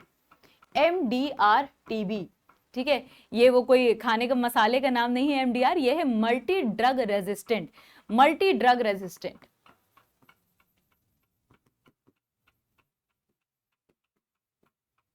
मतलब कि कई सारी मतलब मल्टीपल ड्रग्स का दवाओं पे अब वो रेजिस्टेंट हो गए हैं बैक्टीरिया। अब किसी भी दवा को, कितनी भी दवाएं बदली जा रही हैं, उनका असर ही नहीं हो रहा है और वो दवा कंटिन्यू कर रहा है। तो डॉट्स ट्रीटमेंट इसीलिए रखा गया है कि एक आशा हेल्थ वर्कर है या एएनएम है तो ये लगातार ऑब्जर्व करेंगे कि जिसको अगर टीबी है, क्या वो अपनी हर एक दवा खा रहा है या नहीं खा रहा है, प्रॉपर उस पर चेक रखा जाएगा। प्रॉपर चेक रखा रहेगा तो ऊपर से बहुत शॉर्ट कोर्स का टाइम होता है, अगर आप दवा प्रॉपरली ले लेते हो और टीबी उतनी ज्यादा सीरियस नहीं है तो पहली ही जो आपकी कोर्स होती है उसमें टीबी सही कर दी जाती है, ठीक है? चलो आगे बढ़े अगले सवाल पे। अगला सवाल कह रहा है कि एमडीआर थेरेपी ये किस रोग से जुड़ी हुई? अभी मैंने आपको इसके बारे में बताया, तो अब ये आंसर तो बता सकते हो तुम लोग, जल्दी से इसका आंसर बता दो जल्दी से कि एमडीआर टीबी, एमडीआर टीबी अभी बताया क्या है, ये जुड़ा हुआ किससे है? क्षय रोग से। कि एमडीआर टीबी क्या होता है कि अगर आपने दवाएं प्रॉपर टाइम पे नहीं ली या जो डोज दिया गया था उतना नहीं लिया, पता चला डॉक्टर, मैंने ना कई जगह नोटिस किया है, ये पर्सनल भी चीजें हैं, मतलब मेरे खुद की जानकारी में बहुत से ऐसे लोग हैं जिनको हम सजेस्ट करते हैं, भाई मैं तो कोई डॉक्टर हूं नहीं, लेकिन अगर डॉक्टर ने कहा भी है ना कि भाई कई बार आप देखो कि जब डॉक्टर आपको एंटीबायोटिक देते तो साथ में एक गैस की दवा भी देगा, पेट की दवा भी देगा। कुछ रीजन हो गया ना, डॉक्टर ने अगर 5 साल 7 साल 10 साल पढ़ाई की है, प्रैक्टिस की है, तो कुछ तो होगा, तभी तो कहा जा रहा है। अब हर कोई गूगल देख के डॉक्टर बन जाता है, तो बोलते हैं नहीं नहीं मुझे तो बुखार है, मैं सिर्फ बुखार की दवा खा लूंगा। दिक्कत वहीं से शुरू होती है जब हम लोग जो है गूगल के साथ मिलकर खुद डॉक्टर बन जाते हैं। सेम एमडीआर टीबी के साथ होता है, मल्टी ड्रग रेजिस्टेंस हो जाती है, मतलब कि वो अब टीबी का जो रोग है, वो जो बैक्टीरिया, जो वायरस आपकी बॉडी के अंदर डेवलप होना शुरू हो चुके हैं, वो क्या कर रहे हैं, अब वो रेजिस्टेंट हो गए, उनको कोई दवा दो उन्हें कोई फर्क ही नहीं पड़ रहा है। तो एमडीआर टीबी बहुत ही खराब केस होता है। और अगर इससे भी जैसे फर्स्ट लाइन ऑफ डिफेंस होता है, पहली दवा चलती है, वो उससे नहीं कुछ हुआ तो सेकंड टाइप ऑफ दवाएं चलती हैं, उससे भी कुछ नहीं हुआ, लग रहा है कि एमडीआर टीबी हो गई, और उसके बाद आता है एक्सडीआर टीबी। एक्सडीआर का मतलब होता है extreme drug resistance. Extreme drug resistant मतलब कि बहुत ज्यादा ड्रग रेजिस्टेंट हो गया है, बिल्कुल अब चांस नहीं है कि किसी दवा का इस पे असर हो, कोई नई दवा का ट्रायल इन पे शायद किया जाए तो कुछ बेहतर हो सकता है। ठीक है, चलो आगे बढ़ो। अगला सवाल कि निम्नलिखित में से उप स्वास्थ्य केंद्र पर कार्यरत एएनएम के कार्यों में क्या शामिल है। अगर एएनएम की हम बात करें तो क्या शामिल होता है कि टीकाकरण करना, गर्भवती महिलाओं को देखभाल प्रदान करना, परिवार नियोजन की सेवाएं प्रदान करना, या फिर उपरोक्त सभी। Question number 27।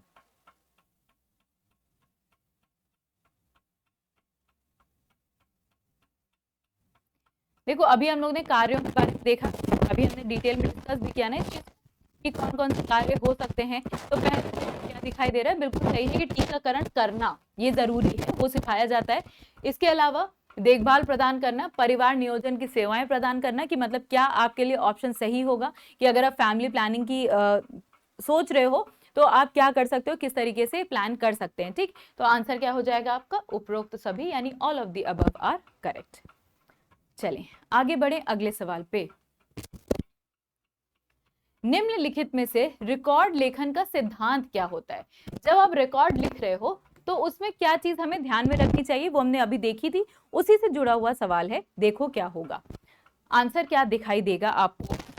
चलो, कह रहा है कि इनमें दर्ज सभी प्रविष्टियां सही होनी चाहिए तथा स्पष्ट भाषा में लिखी होनी चाहिए। दूसरा, कि रिकॉर्ड हमेशा समय तथा तारीख के अनुसार नियमित क्रम में लिखे जाने चाहिए। तीसरा, कि रिकॉर्ड में एंट्री करते समय केवल सर्वमान्य संक्षिप्त रूपों का ही उपयोग करना चाहिए।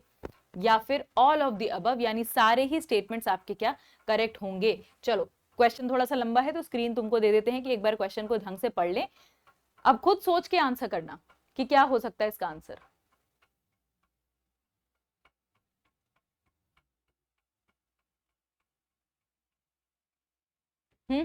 देखो, पहली चीज कि सभी प्रविष्टियां सही होनी चाहिए तथा स्पष्ट भाषा में लिखी होनी चाहिए। बिल्कुल सही बात है कि ऐसा ना हो कि भैया तुमने हिंदी की जगह संस्कृत लिख दिया है, समझ में ही नहीं आ रहा है मतलब क्या लिखना चाह रहे थे, कि हाँ ऐसा लिखा हुआ है कि हमें ये पता ही नहीं चल रहा है कि बच्चे के बारे में लिखा है कि माँ के बारे में लिखा हुआ है। कोई बीमारी है, मान लो ऐसे लिख दिया एक्स टीबी, अब टीबी किसको था, माँ को हुआ था, बच्चे को हुआ था, क्योंकि बच्चों में भी टीबी हो जाती है, क्या था, क्या चीज है। तो एकदम क्लियर लिखना चाहिए कि ये माँ का डेटा है, ये बच्चे का डेटा है। तो वो एकदम प्रॉपर एंट्रीज होनी चाहिए, कॉलम वगैरह बना के होना चाहिए। जैसे कुछ लोग फाइल वाइल बनाते हैं ना, बहुत सुंदर सी, स्पेशली लड़कियां बहुत सुंदर सी फाइल बनाती, मैंने देखा है। तो उसी तरीके से आपको इसमें भी करना होता है, रिकॉर्ड लिखने होते हैं। दूसरा, कि रिकॉर्ड हमेशा समय तथा तारीख के अनुसार नियमित क्रम में लिखना चाहिए। ऑब्वियस सी बात है कि भाई अगर मान लो 20 तारीख है, 20 अक्टूबर है, तो 20 अक्टूबर का डेटा पहले आएगा और 30 अक्टूबर का बाद में आएगा। बीच में पता चलो तुमने 28 अक्टूबर का लिख दिया, बीच में 31 नवंबर का लिख दिया, ऐसा नहीं हो सकता ना। तो कैलेंडर के हिसाब से और उसमें भी टाइम के हिसाब से, कि अगर किसी का बच्चा सुबह पैदा हुआ है तो सुबह से शाम तक उसके साथ उसकी क्या क्या कंडीशन रही, उसको क्या क्या चीजें दी गई, क्या सिचुएशन है, तो वो सब आपको डेटा अकॉर्डिंगली लिखना पड़ता है। तीसरा, कि सर्वमान्य जो आपके संक्षिप्त रूप हैं उन्हीं का इस्तेमाल करना है। पता चला कुछ लोग ने ऐसा लिख दिया ZHY, है ना, अब ये पता ही नहीं है होता क्या है, खुद तुम्हें पता है कि अरे ये 0 हेल्थ ईयर था ऐसे करके, लेकिन कॉमन होना चाहिए, जो सबको पता होना चाहिए। अब जैसे एएनएम है, जब आप एएनएम शब्द का इस्तेमाल करते हो तो सबको पता है कि एएनएम का मतलब क्या होता है। उसी तरीके से जब आपने टीबी शब्द का इस्तेमाल किया तो सबको पता है कि टीबी मतलब ट्यूबरकुलोसिस होता है। तो ऐसे शब्दों का इस्तेमाल करें जो शॉर्ट फॉर्म में, अगर आप लिखो भी तो शॉर्ट फॉर्म ऐसे होने चाहिए जो भैया सबको पता हो। ऐसा ना हो कि तुमको बुला के अलग से पूछा जा रहा है कि भैया शॉर्ट फॉर्म का एक डिटेल बता दो, ये डिटेल क्या होगा, है ना। तो ऐसा नहीं करना होता है, आपको शॉर्ट फॉर्म ऐसे लिखने हैं जो सबको पता हो। तो आंसर क्या मिलेगा आपको, बिल्कुल करेक्ट है कि ऑल ऑफ द अबव, यानी सभी जो आंसर्स हैं वो सारे ही के सारे करेक्ट हैं, उपरोक्त सभी करेक्ट हैं। ठीक है, चलिए आगे बढ़े अगले सवाल पे। अगला सवाल क्या कह रहा है कि निम्न में से उप स्वास्थ्य केंद्र के कार्यों में शामिल क्या है। सब हेल्थ सेंटर SHC, है ना, जब आप बोलते हो SHC तो सब हेल्थ सेंटर के कार्यों में क्या क्या शामिल होता है। क्वेश्चन नंबर 20, एक बार फटाफट से क्वेश्चंस को पढ़ लेंगे।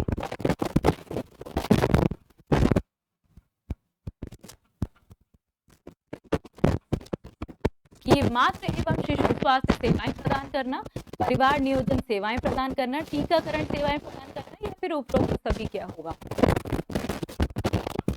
कॉमन क्वेश्चन है ना, क्वेश्चन बड़ा कॉमन, ज्यादा दिमाग लगाने की जरूरत है ही नहीं इसमें। करेक्ट आंसर है कि उपरोक्त सभी जो है ये आंसर होगा कि वैक्सीनेशन प्रोवाइड करो, फैमिली सर्विस प्रोवाइड करो। अगर जैसे ANM जो है SHC में तो होती है, अब वहां पे ये सेवाएं ही नहीं है तो ANM करेंगी भी क्या, ठीक है। तो सेवाएं होनी चाहिए, जैसे प्राइमरी हेल्थ सेंटर होता है, फिर सब हेल्थ सेंटर होते हैं, फिर डिस्ट्रिक्ट आपके हॉस्पिटल्स होते हैं, स्टेट हॉस्पिटल्स होते हैं, तो सबका जो है क्षेत्राधिकार बढ़ता चला जाता है। तो SHC ये है कि मिनिमम आपकी जो सेवाएं हैं कम से कम वो तो प्रोवाइड कर पाए आप, है ना, वो चीजों की जरूरत होती है। चलो आगे बढ़ो अगले सवाल में। अगला सवाल कह रहा है कि एक गर्भवती महिला को आयरन फॉलिक एसिड की गोलियां कम से कम कितने दिन लेनी चाहिए। आयरन फॉलिक एसिड बहुत इंपॉर्टेंट होता है, तो पूछ रहा है कि कम से कम कितने दिनों के लिए ये टैबलेट्स उसे मिलनी चाहिए। 100 दिन के लिए, 50 दिन के लिए, 280 दिन के लिए, या 365 दिन के लिए, यानी पूरे साल खाते रहो। क्वेश्चन नंबर 30,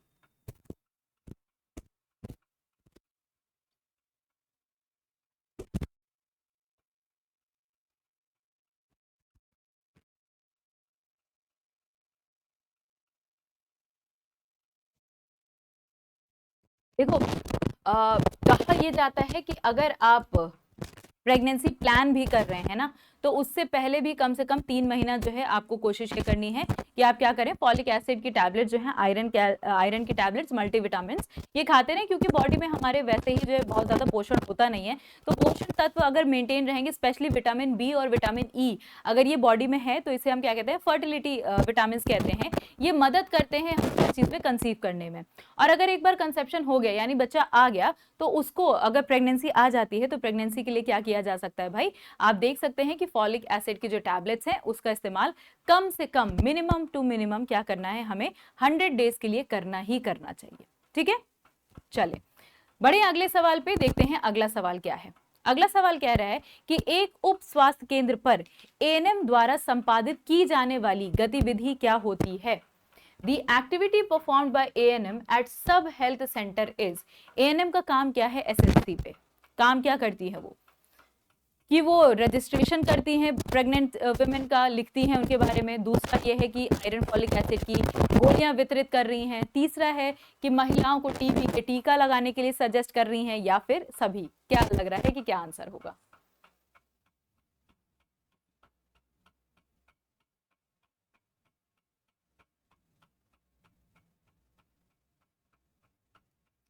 ANM का काम क्या क्या हो सकता है, रोल ऑफ ANM पे बहुत आपसे सवाल पूछे जाते हैं। रोल ऑफ ANM मैंने अभी आपको बोला ना कि ANM का काफी ज्यादा काम है, मतलब उनका जो रोल है उस पे क्वेश्चंस भी बहुत बनते हैं। आप सोचो ऐसे ही क्वेश्चन बन रहे हैं, कोई डिफिकल्ट क्वेश्चन नहीं लेकिन क्वेश्चन बनते हैं। तो एक बार आपको डिटेल में जानकारी होनी चाहिए कि भैया इनका काम आखिर होता क्या क्या काम है। ठीक है, तो बिल्कुल जो आपको आंसर दिखाई देगा क्या होगा, उपरोक्त महिलाओं को टीकाकरण सजेस्ट करना वो किसका काम है, आशा का। टीका लगवाना किसका काम है, ANM का। फॉलिक एसिड आयरन की जो गोलियां हैं वो देना, साथ ही साथ इनका रजिस्ट्रेशन करवाना। क्योंकि देखो बहुत सारी जो स्कीमें हैं सरकार की चलती है महिलाओं के लिए, वो तब होती हैं कि जब आप किसी आंगनवाड़ी केंद्र में या SHCs में, PHCs में रजिस्टर्ड हैं। तो अगर आप रजिस्टर नहीं हो, जैसे जो मातृ वंदना योजना है उसमें क्या होता है, 6,000 रुपए मिलते हैं साल के, है ना। 6,000 रुपए मिलता है, मतलब ड्यूरिंग द प्रेगनेंसी वो आपको 2-2 हजार करके 3 टर्म में, तीनों आपके जो टर्म्स होते हैं उसमें दे दिया जाता है। तो कैसे मिलेगा, कैसे पता सरकार को कि तुम प्रेग्नेंट हो और तुम्हारे कितने बच्चे हो चुके हैं। ऐसा तो है नहीं कि सारे बच्चों के लिए देती रहेगी सरकार, क्यों, क्योंकि सरकार वैसे ही कहती है 2 बच्चे होने चाहिए, है ना। तो 2 बच्चों तक सरकार अगर आपको हेल्प प्रोवाइड कर रही है तो वो कैसे पता चलेगा, डेटा कौन कलेक्ट करके लाएगा। डेटा के साथ साथ पूरी जानकारी के साथ साथ भाई रिकॉर्ड बनता है। ANM जो है मदद करती है, आशा वर्कर इसीलिए रखे जाते हैं कि उनका काम है कि आप पूरा क्या करें, डिटेल डेटा बना के रखें। सरकार की अगर कोई योजना आती है तो उसका फायदा जो है जिस तक पहुंचना चाहिए पहुंचना चाहिए। ठीक, चले आगे बढ़े अगले सवाल पे। अगला सवाल है कि उप स्वास्थ्य केंद्र पर कार्यरत महिला स्वास्थ्य कार्यकर्ता द्वारा संपादित की जाने वाली गतिविधियों का सुपरविजन कौन करता है। है ना। वुमेन हेल्थ वर्कर, जानते हो वुमेन हेल्थ वर्कर, हमने पहले ही सवाल देखा था कि एएनएम को और हम क्या कह सकते हैं, तो एएनएम को कहा जा सकता है क्या, वुमेन हेल्थ वर्कर, है ना। तो इनको सुपरवाइज कौन करता है, जीएनएम करती है, एलएचवी करती है, वार्ड नर्स करते हैं या डॉक्टर करते हैं, कौन इनको सुपरवाइज करेगा, क्योंकि भैया हर एक का बॉस होता है, तो कौन इनके काम पे चेक रखेगा।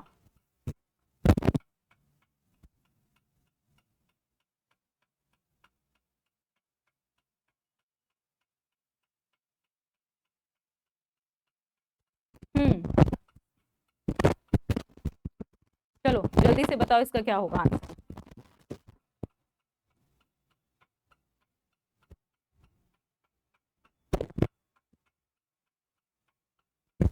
देखिए इनका जो एएनएम होती है, एएनएम का सुपरविजन करती है आपकी एलएचवी। एलएचवी माने क्या होता है, फुल फॉर्म क्या होता है, लेडी हेल्थ असिस्टेंट, है ना। लेडी हेल्थ असिस्टेंट होती है वो आपकी एलएचए।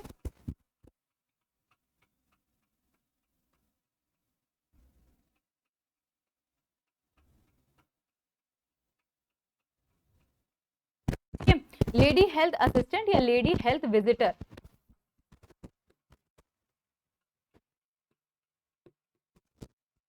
असिस्टेंट या फिर विजिटर, जैसे आप दोनों शब्दों को इस्तेमाल करते हैं, एलएचवी एलएचए दोनों ही क्या करती हैं भैया, इनको सुपरवाइज करती है। जीएनएम का क्या हो गया, जनरल नर्स एंड मिडवाइफरी, ऐसे करके, तो general nursing and midwifery GNM होता है। वार्ड नर्स तुम जानते हो, डॉक्टर तो डॉक्टर ही होता है। तो जो इनकी सुपरविजन करेंगी वो करेंगी एलएचवी, इनके बॉस जो होती है वो एलएचवी होती है। आगे अगला सवाल क्या है कि निम्नलिखित में से सही वाक्य चुने कि एएनएम की कंटिन्यूइंग एजुकेशन दी जाना जरूरी है, मतलब एएनएम को लगातार कि पर जॉब मिल गया तो उसके बाद एजुकेशन छोड़ की पढ़ाई लिखाई छुड़वा दो, इनको आगे की जानकारी ना दें। दूसरा कि कंटिन्यूइंग एजुकेशन एएनएम को अधिक ज्ञान और क्षमतावान बनाती है।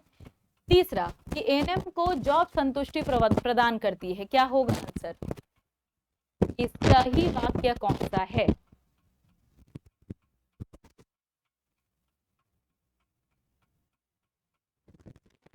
अब देखो सवाल क्या है भाई, बिल्कुल सही बात है, आंसर तो उपरोक्त तो सभी होगा, लेकिन सिंपल सोचो ना कि किसी भी फील्ड में अगर आप अपने आप को लगातार बेहतर नहीं कर रहे हो तो तुम आउटडेट हो जाओगे। स्पेशली हेल्थ की फील्ड की अगर बात करें, भाई आपने कोविड की जो बीमारी आई थी, क्या किसी को पता था कि कोविड ऐसे होगा, मतलब ये बीमारी ऐसी आएगी जो पूरी अर्थव्यवस्था नष्ट कर देगी, सब खत्म हो जाएगा, लोग घरों में बैठ जाएंगे, कभी सोचा था, नहीं सोचा था ना। लेकिन लगातार क्या है, उस पर रिसर्च होती रही, पढ़ते रहे, तो जो है तुरंत आपने देखा वैक्सीन वगैरह भी बन गई। सेम होता है एएनएम के साथ। अगर मान लो एएनएम को एक बार जॉब मिल गई और उसके बाद उसको पढ़ाना लिखाना छोड़ दिया गया, सरकार की योजनाओं के बारे में नहीं पता, उसे कुछ नया टीका आ रहा है उसके बारे में कुछ नहीं पता, तो फायदा क्या है। वो एएनएम आज से 15 साल पहले की ज्वाइनिंग जो है उनकी क्या मतलब है कि आगे आने वाली किसी बीमारी को टैकल ही नहीं कर पाएंगी, तो ऐसा नहीं कर सकते ना।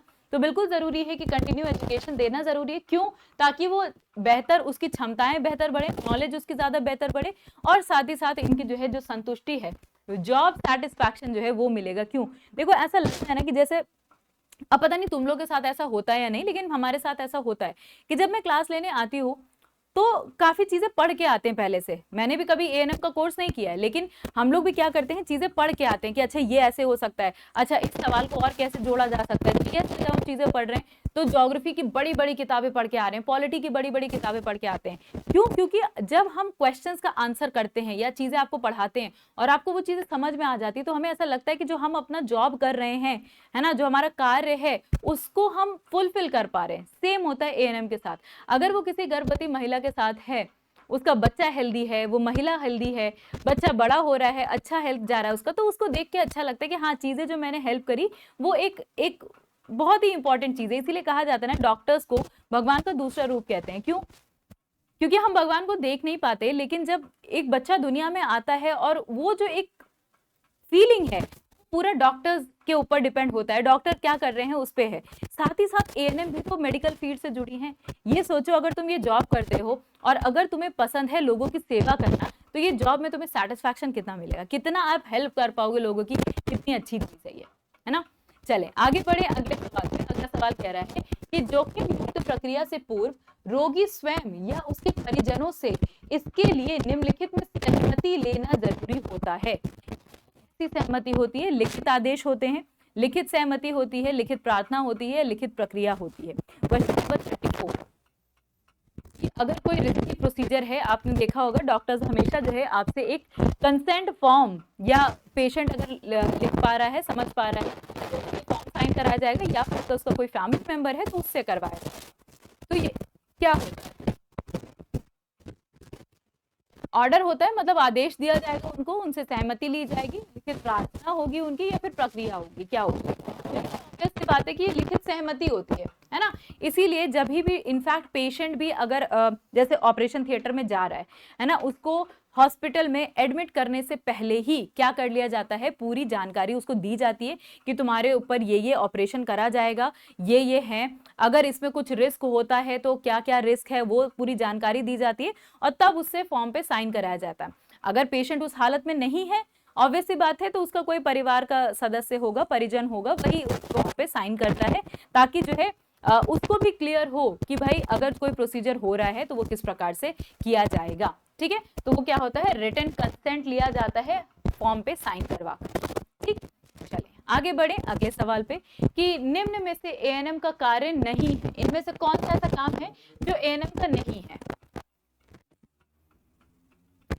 शिशुओं को टीका लगाना, स्टाफ नर्स को सुपरवाइज करना, गर्भवती महिला को उचित सलाह देना, या फिर गृह मुलाकात करना, होम विजिट करना।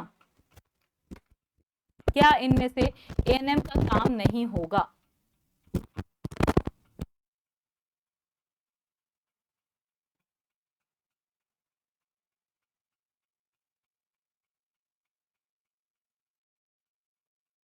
देखो सीधी सी बात है भाई, स्टाफ नर्स को ये सुपरवाइज कैसे करेंगी, ये उसके ऊपर थोड़ी होती है, तो एएनएम का काम ये नहीं होगा कि वो स्टाफ नर्स को क्या करें, सुपरवाइज करें, ये इनका काम नहीं होगा। बाकी सारे जो काम है वो बिल्कुल करेक्ट है कि ये एएनएम के काम होते हैं। यहाँ पे आपको हो सकता है थोड़ा डाउट लग रहा हो कि गृह मुलाकात करना, लेकिन एएनएम ऐसा करती है, एएनएम घर भी जाती है, जैसे मेन तो वो आशा वर्कर का काम है, लेकिन एएनएम भी ऐसा काम करते हैं।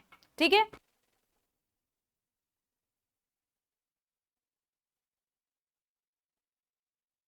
चले अगले सवाल पे बढ़े। अगला सवाल है कि शल्य क्रिया के दौरान सर्जिकल इंस्ट्रूमेंट हैं, औजार हैं, रोगी के शरीर के अंदर ही छोड़ देना, उसे आप क्या बोलोगे। अरे बहुत सारे ऐसे केसेस होते हैं ना कि ऑपरेशन हुआ था, पेट के अंदर कैंची छूट गई। एक तो केस ऐसा था जिसमें पेट के अंदर टॉवल छूट गई डॉक्टर्स ने, तो इसको आप क्या बोलोगे, लापरवाही बोलोगे, लिखित सहमति कहोगे, एथिक्स कहोगे, या इनमें से कुछ नहीं। क्या बोलोगे भाई इसको, कि अगर कभी आपने पेशेंट के ऊपर कुछ सर्जिकल चीजें परफॉर्म करी है ना, कुछ आपने उसके ऊपर ऑपरेशन किया, कुछ किया, और आपने सामान छोड़ दिया उसके अंदर, डॉक्टर भाई वो डॉक्टर कैसा होता है पता नहीं। अब बहुत सारे केसेस होते हैं ऐसे, बहुत सारे, कि जब बाद में पेशेंट के पेट में दर्द हुआ या कुछ हुआ, अल्ट्रासाउंड हुआ तो पता चला पेट में कैंची पड़ी हुई है। कितना ज्यादा केयरलेसनेस है, मतलब ये तो मतलब ऐसा कह सकते हैं कि ये लापरवाही क्या, मतलब गुनाह होता है बहुत बड़ा। लापरवाही भी छोटा शब्द है ऐसे चीजों के लिए, कि डॉक्टर्स ऐसा कैसे कर सकते हैं। अगर आप कोई काम कर रहे हो, जब तुम किसी की जान पे खेल रहे हो भाई, वो तो उनको आपको बचा के रखना है ना कि ये सब नहीं करना होता है। तो उपेक्षा या लापरवाही ये बहुत छोटा शब्द है शायद मेरे हिसाब से, लेकिन टेक्निकल टर्म्स में यही कहा जाता है कि उनको केयरलेस है वो, कि उन्होंने क्या काम किया पता ही नहीं। एक केस ऐसा भी हुआ था कि एक पेशेंट के अपेंडिक्स में प्रॉब्लम थी। अपेंडिक्स कहाँ होता है, नीचे होता है, मतलब आगे की साइड पे होता है।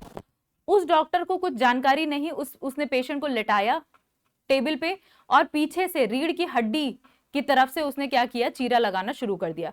1 घंटे तक वो पेशेंट पे ऑपरेट करता रहा। तो फिर जब नर्सों ने पूछा कि सर क्या हो गया, क्यों नहीं हो पा रहा है, तब उन्होंने बोला कि अपेंडिक्स नहीं मिल रहा है। तब पता चल, तब नर्स जो होती है, सोचो नर्स वार्ड बॉय, उन्होंने बोला कि सर अपेंडिक्स तो आगे होती है। तो उसने क्या किया, वापस से उसका पूरा स्पाइनल कॉर्ड वगैरह, पीछे रीढ़ की हड्डी पूरा बांधा, फिर पलटा और फिर आगे काटा, और उतनी देर में हो गई पेशेंट की मौत। क्यों? क्योंकि भाई ये लापरवाही नहीं है, ये तो ये है कि तुमने पता नहीं, मतलब इसको क्या ही बोलेंगे, या आप मुझे ही कमेंट करके बताइए कि आपने क्या इस तरीके के केसेस देखे हैं और इस तरीके के केसेस की क्या सजा हो सकती है। ठीक, चलो आगे बढ़ो अगले सवाल पे कि बेहतर स्वास्थ्य सेवाओं को क्रियान्वित सुनिश्चित करने के लिए महिला स्वास्थ्य कार्यकर्ता को निम्न में से किसके साथ सामंजस्य बिठाकर चलना चाहिए? एक फीमेल हेल्थ वर्कर को हार्मनी में रहना चाहिए किसके साथ? आंगनवाड़ी वर्कर के साथ, आशा सहयोगिनी के साथ, जो जितने भी गांव में मौजूद समाज सेवी हैं उन सबके साथ, या फिर भैया वो अकेले चलनी चाहिए, अकेला चलो रे? क्या होगा इसका आंसर?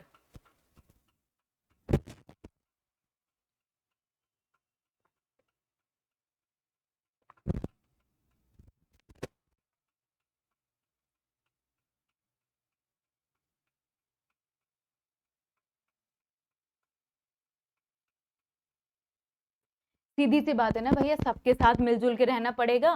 क्यों? क्योंकि ये सब जुड़े तो एक ही चीज से है ना, ये हेल्थ वर्कर है, मतलब हेल्थ वर्कर है, आंगनवाड़ी का भी वही काम है, जो समाज सेवी वहां पे काम कर रही है उनका भी यही है कि लोगों को हम बताएं कि किस तरीके से हॉस्पिटल में जाकर के उनको डिलीवरी करवानी चाहिए, घर में नहीं होनी चाहिए, इन्फेक्शन नहीं कैसे हो सकता है, क्या खान पान होना चाहिए। तो ये सब जुड़े तो एक ही चीज है ना, पहलू तो एक ही है, बस ये है कि सबके नाम अलग अलग हैं। तो उन सबको साथ अगर आप बना के रखोगे तभी आपका काम आसान हो पाएगा। तो बिल्कुल करेक्ट है ऑप्शन नंबर डी। आगे बढ़े अगले सवाल पे। कह रहा है कि विटामिन सी की कमी के कारण कौन सी बीमारी होती है?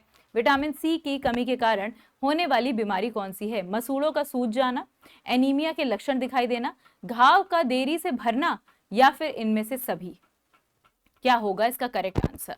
मतलब कि अगर विटामिन सी की कोई कमी है तो आपको किस प्रकार से लक्षण देखना शुरू होते हैं? देखो, विटामिन सी की कमी से जो बीमारी होती है उसका नाम क्या होता है? स्कर्वी, है ना? स्कर्वी ये बीमारी होती है विटामिन सी की कमी से। क्या लग रहा है कि इसमें से क्या होता है? वैसे मैंने बहुत बार ये चीजें तुम लोग को पढ़ाई है, देखते हैं कोई आंसर कर पाएगा या नहीं कर पाएगा। देखो, पहली चीज कि मसूड़ों का सूज जाना, आपके मसूड़े जो है वो सूजना शुरू हो जाएंगे, फिर भी आपने ध्यान नहीं दिया, डॉक्टर को नहीं दिखाया, तो उसमें से धीरे धीरे पस बनना शुरू हो जाएगा। उसी के साथ साथ भाई और क्या मिलेगा इसमें? फाउल स्मेल, गंदी स्मेल दिखाई देगी, सुना मतलब गंदी स्मेल फील होगी आपको, मसूड़े इतने ज्यादा सूज जाएंगे कि खाना पीना सब मुहाल हो जाएगा। और यही क्या है? स्कर्वी के लक्षण होते हैं, जो कि विटामिन सी की होती है। अनीमिया किसकी वजह से होता है? अनीमिया समझ लो होता है आपकी विटामिन आयरन की कमी से होता है, विटामिन ए नहीं, गलती से लिख दिया कि अगर हम अनीमिया की बात करें तो आयरन की कमी से, है ना? आयरन अगर आपकी बॉडी में कम है तो आपको जो है अनीमिया, खून की कमी होने लगती है, बेहोश होना शुरू हो जाओगे, उठोगी तो पता नहीं चलेगा, तो वो अनीमिया होता है। अगर घाव आपका देरी से बढ़ रहा है, इसका मतलब कहीं ना कहीं विटामिन के की दिक्कत है, या फिर आपको कहीं ना कहीं डायबिटीज का प्रॉब्लम है। ठीक है, तो ये कुछ लक्षण होते हैं जो पता चलते हैं। चलो आगे बढ़ो। अगला क्या कह रहा है कि विटामिन बी जो थायामाइन होता है उससे कौन सी बीमारी होती है? बेरी बेरी होती है, ये स्कर्वी होना चाहिए, स्कर्वी होती है, रात्रि अंत होता है, या रिकेट्स होता है? विटामिन बी की कमी से।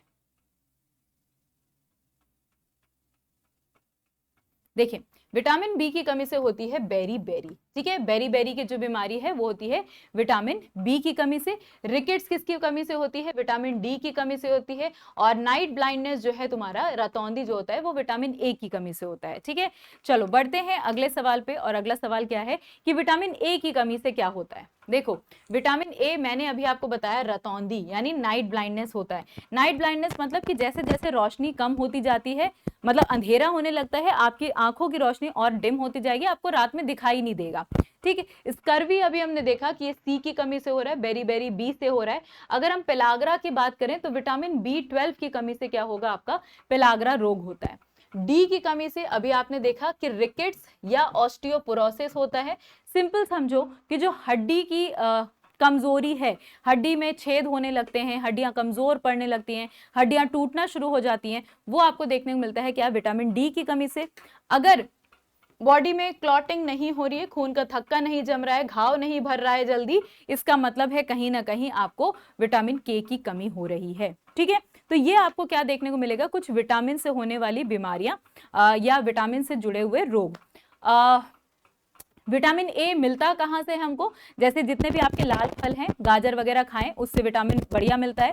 विटामिन सी कहाँ से मिल जाता है? तो जो भी खट्टे फल हैं तुम्हारे, नींबू है, आंवला है, संतरे हैं, तो खट्टे फलों में विटामिन सी आपको मिलता है। विटामिन सी आपकी जो इम्यूनिटी है उसको भी बेहतर करता है। विटामिन बी वगैरह अंडे हैं, जो हरे पत्ते होते हैं, साग वगैरह होता है, उसमें विटामिन बी मिलता है। विटामिन डी तो भैया सबसे आसान है कि सूरज की रोशनी से हमको विटामिन डी अच्छे से मिल जाता है, तो अलग से कुछ लेने की जरूरत नहीं पड़ती। लेकिन विटामिन डी अब धीरे धीरे हमारे इंडिया में विटामिन डी की कमी हो रही है लोगों में। क्यों? क्योंकि हम सब अपने घरों में ही रहते हैं, हम निकलते ही नहीं है बाहर, निकलना ही नहीं होता है। घर में रहे, कार में बैठ गए, रिक्शे में बैठ गए, तो हमेशा शेड टू शेड चल रहे हैं हम लोग, तो उसकी वजह से क्या है, दिक्कत हो सकती है। खैर चले, आज का जो सेशन है मुझे लगता है आप सभी के लिए इतना काफी होगा और आप सबको आज का सेशन काफी पसंद आया। अगर सेशन पसंद आया बेटा तो सेशन को आप क्या करेंगे, जल्दी से लाइक शेयर कर देंगे और चैनल को फटाफट से सब्सक्राइब कर लेंगे। और एक बार फिर से मैं आपको बता देती हूँ कि हमारा UP triple S C ANF का जो बैच है, शक्ति बैच है, और ये बैच हमारा कहाँ मिल जाएगा आपको, प्ले स्टोर पे मिल जाएगा। अड्डा 24/7 की एप्लीकेशन डाउनलोड करिए और उसी के साथ वेबसाइट पे जाएंगे अड्डा 24/7 की, वहां से आपको क्या मिल जाएगा, हमारा ये बैच मिल जाएगा। और ये बैच अगर आप परचेज कर रहे हो, खरीद रहे हो, तो याद रखना कि Y968 मेरा कोड है, इसको अप्लाई करेंगे तो बैच पे हो जाएगा डिस्काउंट। वैसे भी फेस्टिवल सीजन चल रहा है तो फेस्टिव डिस्काउंट चल रहे हैं, लेकिन अगर साथ ही साथ आपने मेरा कोड भी लगा दिया तो ये बैच आपको और सस्ता पड़ जाएगा। तो इस बैच को सभी लोग क्या कर लेंगे, खरीद लेंगे। क्यों?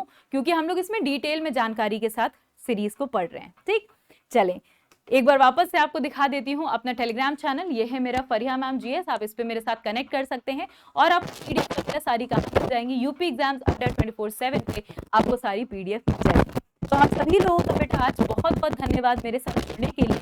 आई होप आज का सेशन आप लोगों को अच्छा लगा होगा। अच्छा लगा तो जरूर इसको लाइक करें, शेयर करें और इस पे कमेंट जरूर करें, अपना फीडबैक मेरे साथ शेयर करते रहें। मिलते हैं अगली बार एक और इसी तरीके से इंपॉर्टेंट सेशन में। और आप सभी को वापस से एक बार शुभकामनाएं। जो दिवाली की चल रही हैं आजकल, बढ़िया दिवाली की छुट्टियां चल रही हैं, दिवाली के फेस्टिवल चल रहा है, बढ़िया से एंजॉय करिए, मजे करते रहिए, लेकिन साथ साथ अपनी पढ़ाई भी करते रहें और अपना ध्यान भी रखते रहें। ठीक है, चलो मिलते हैं बहुत जल्दी अगले सेशन में। Bye bye everyone, take care.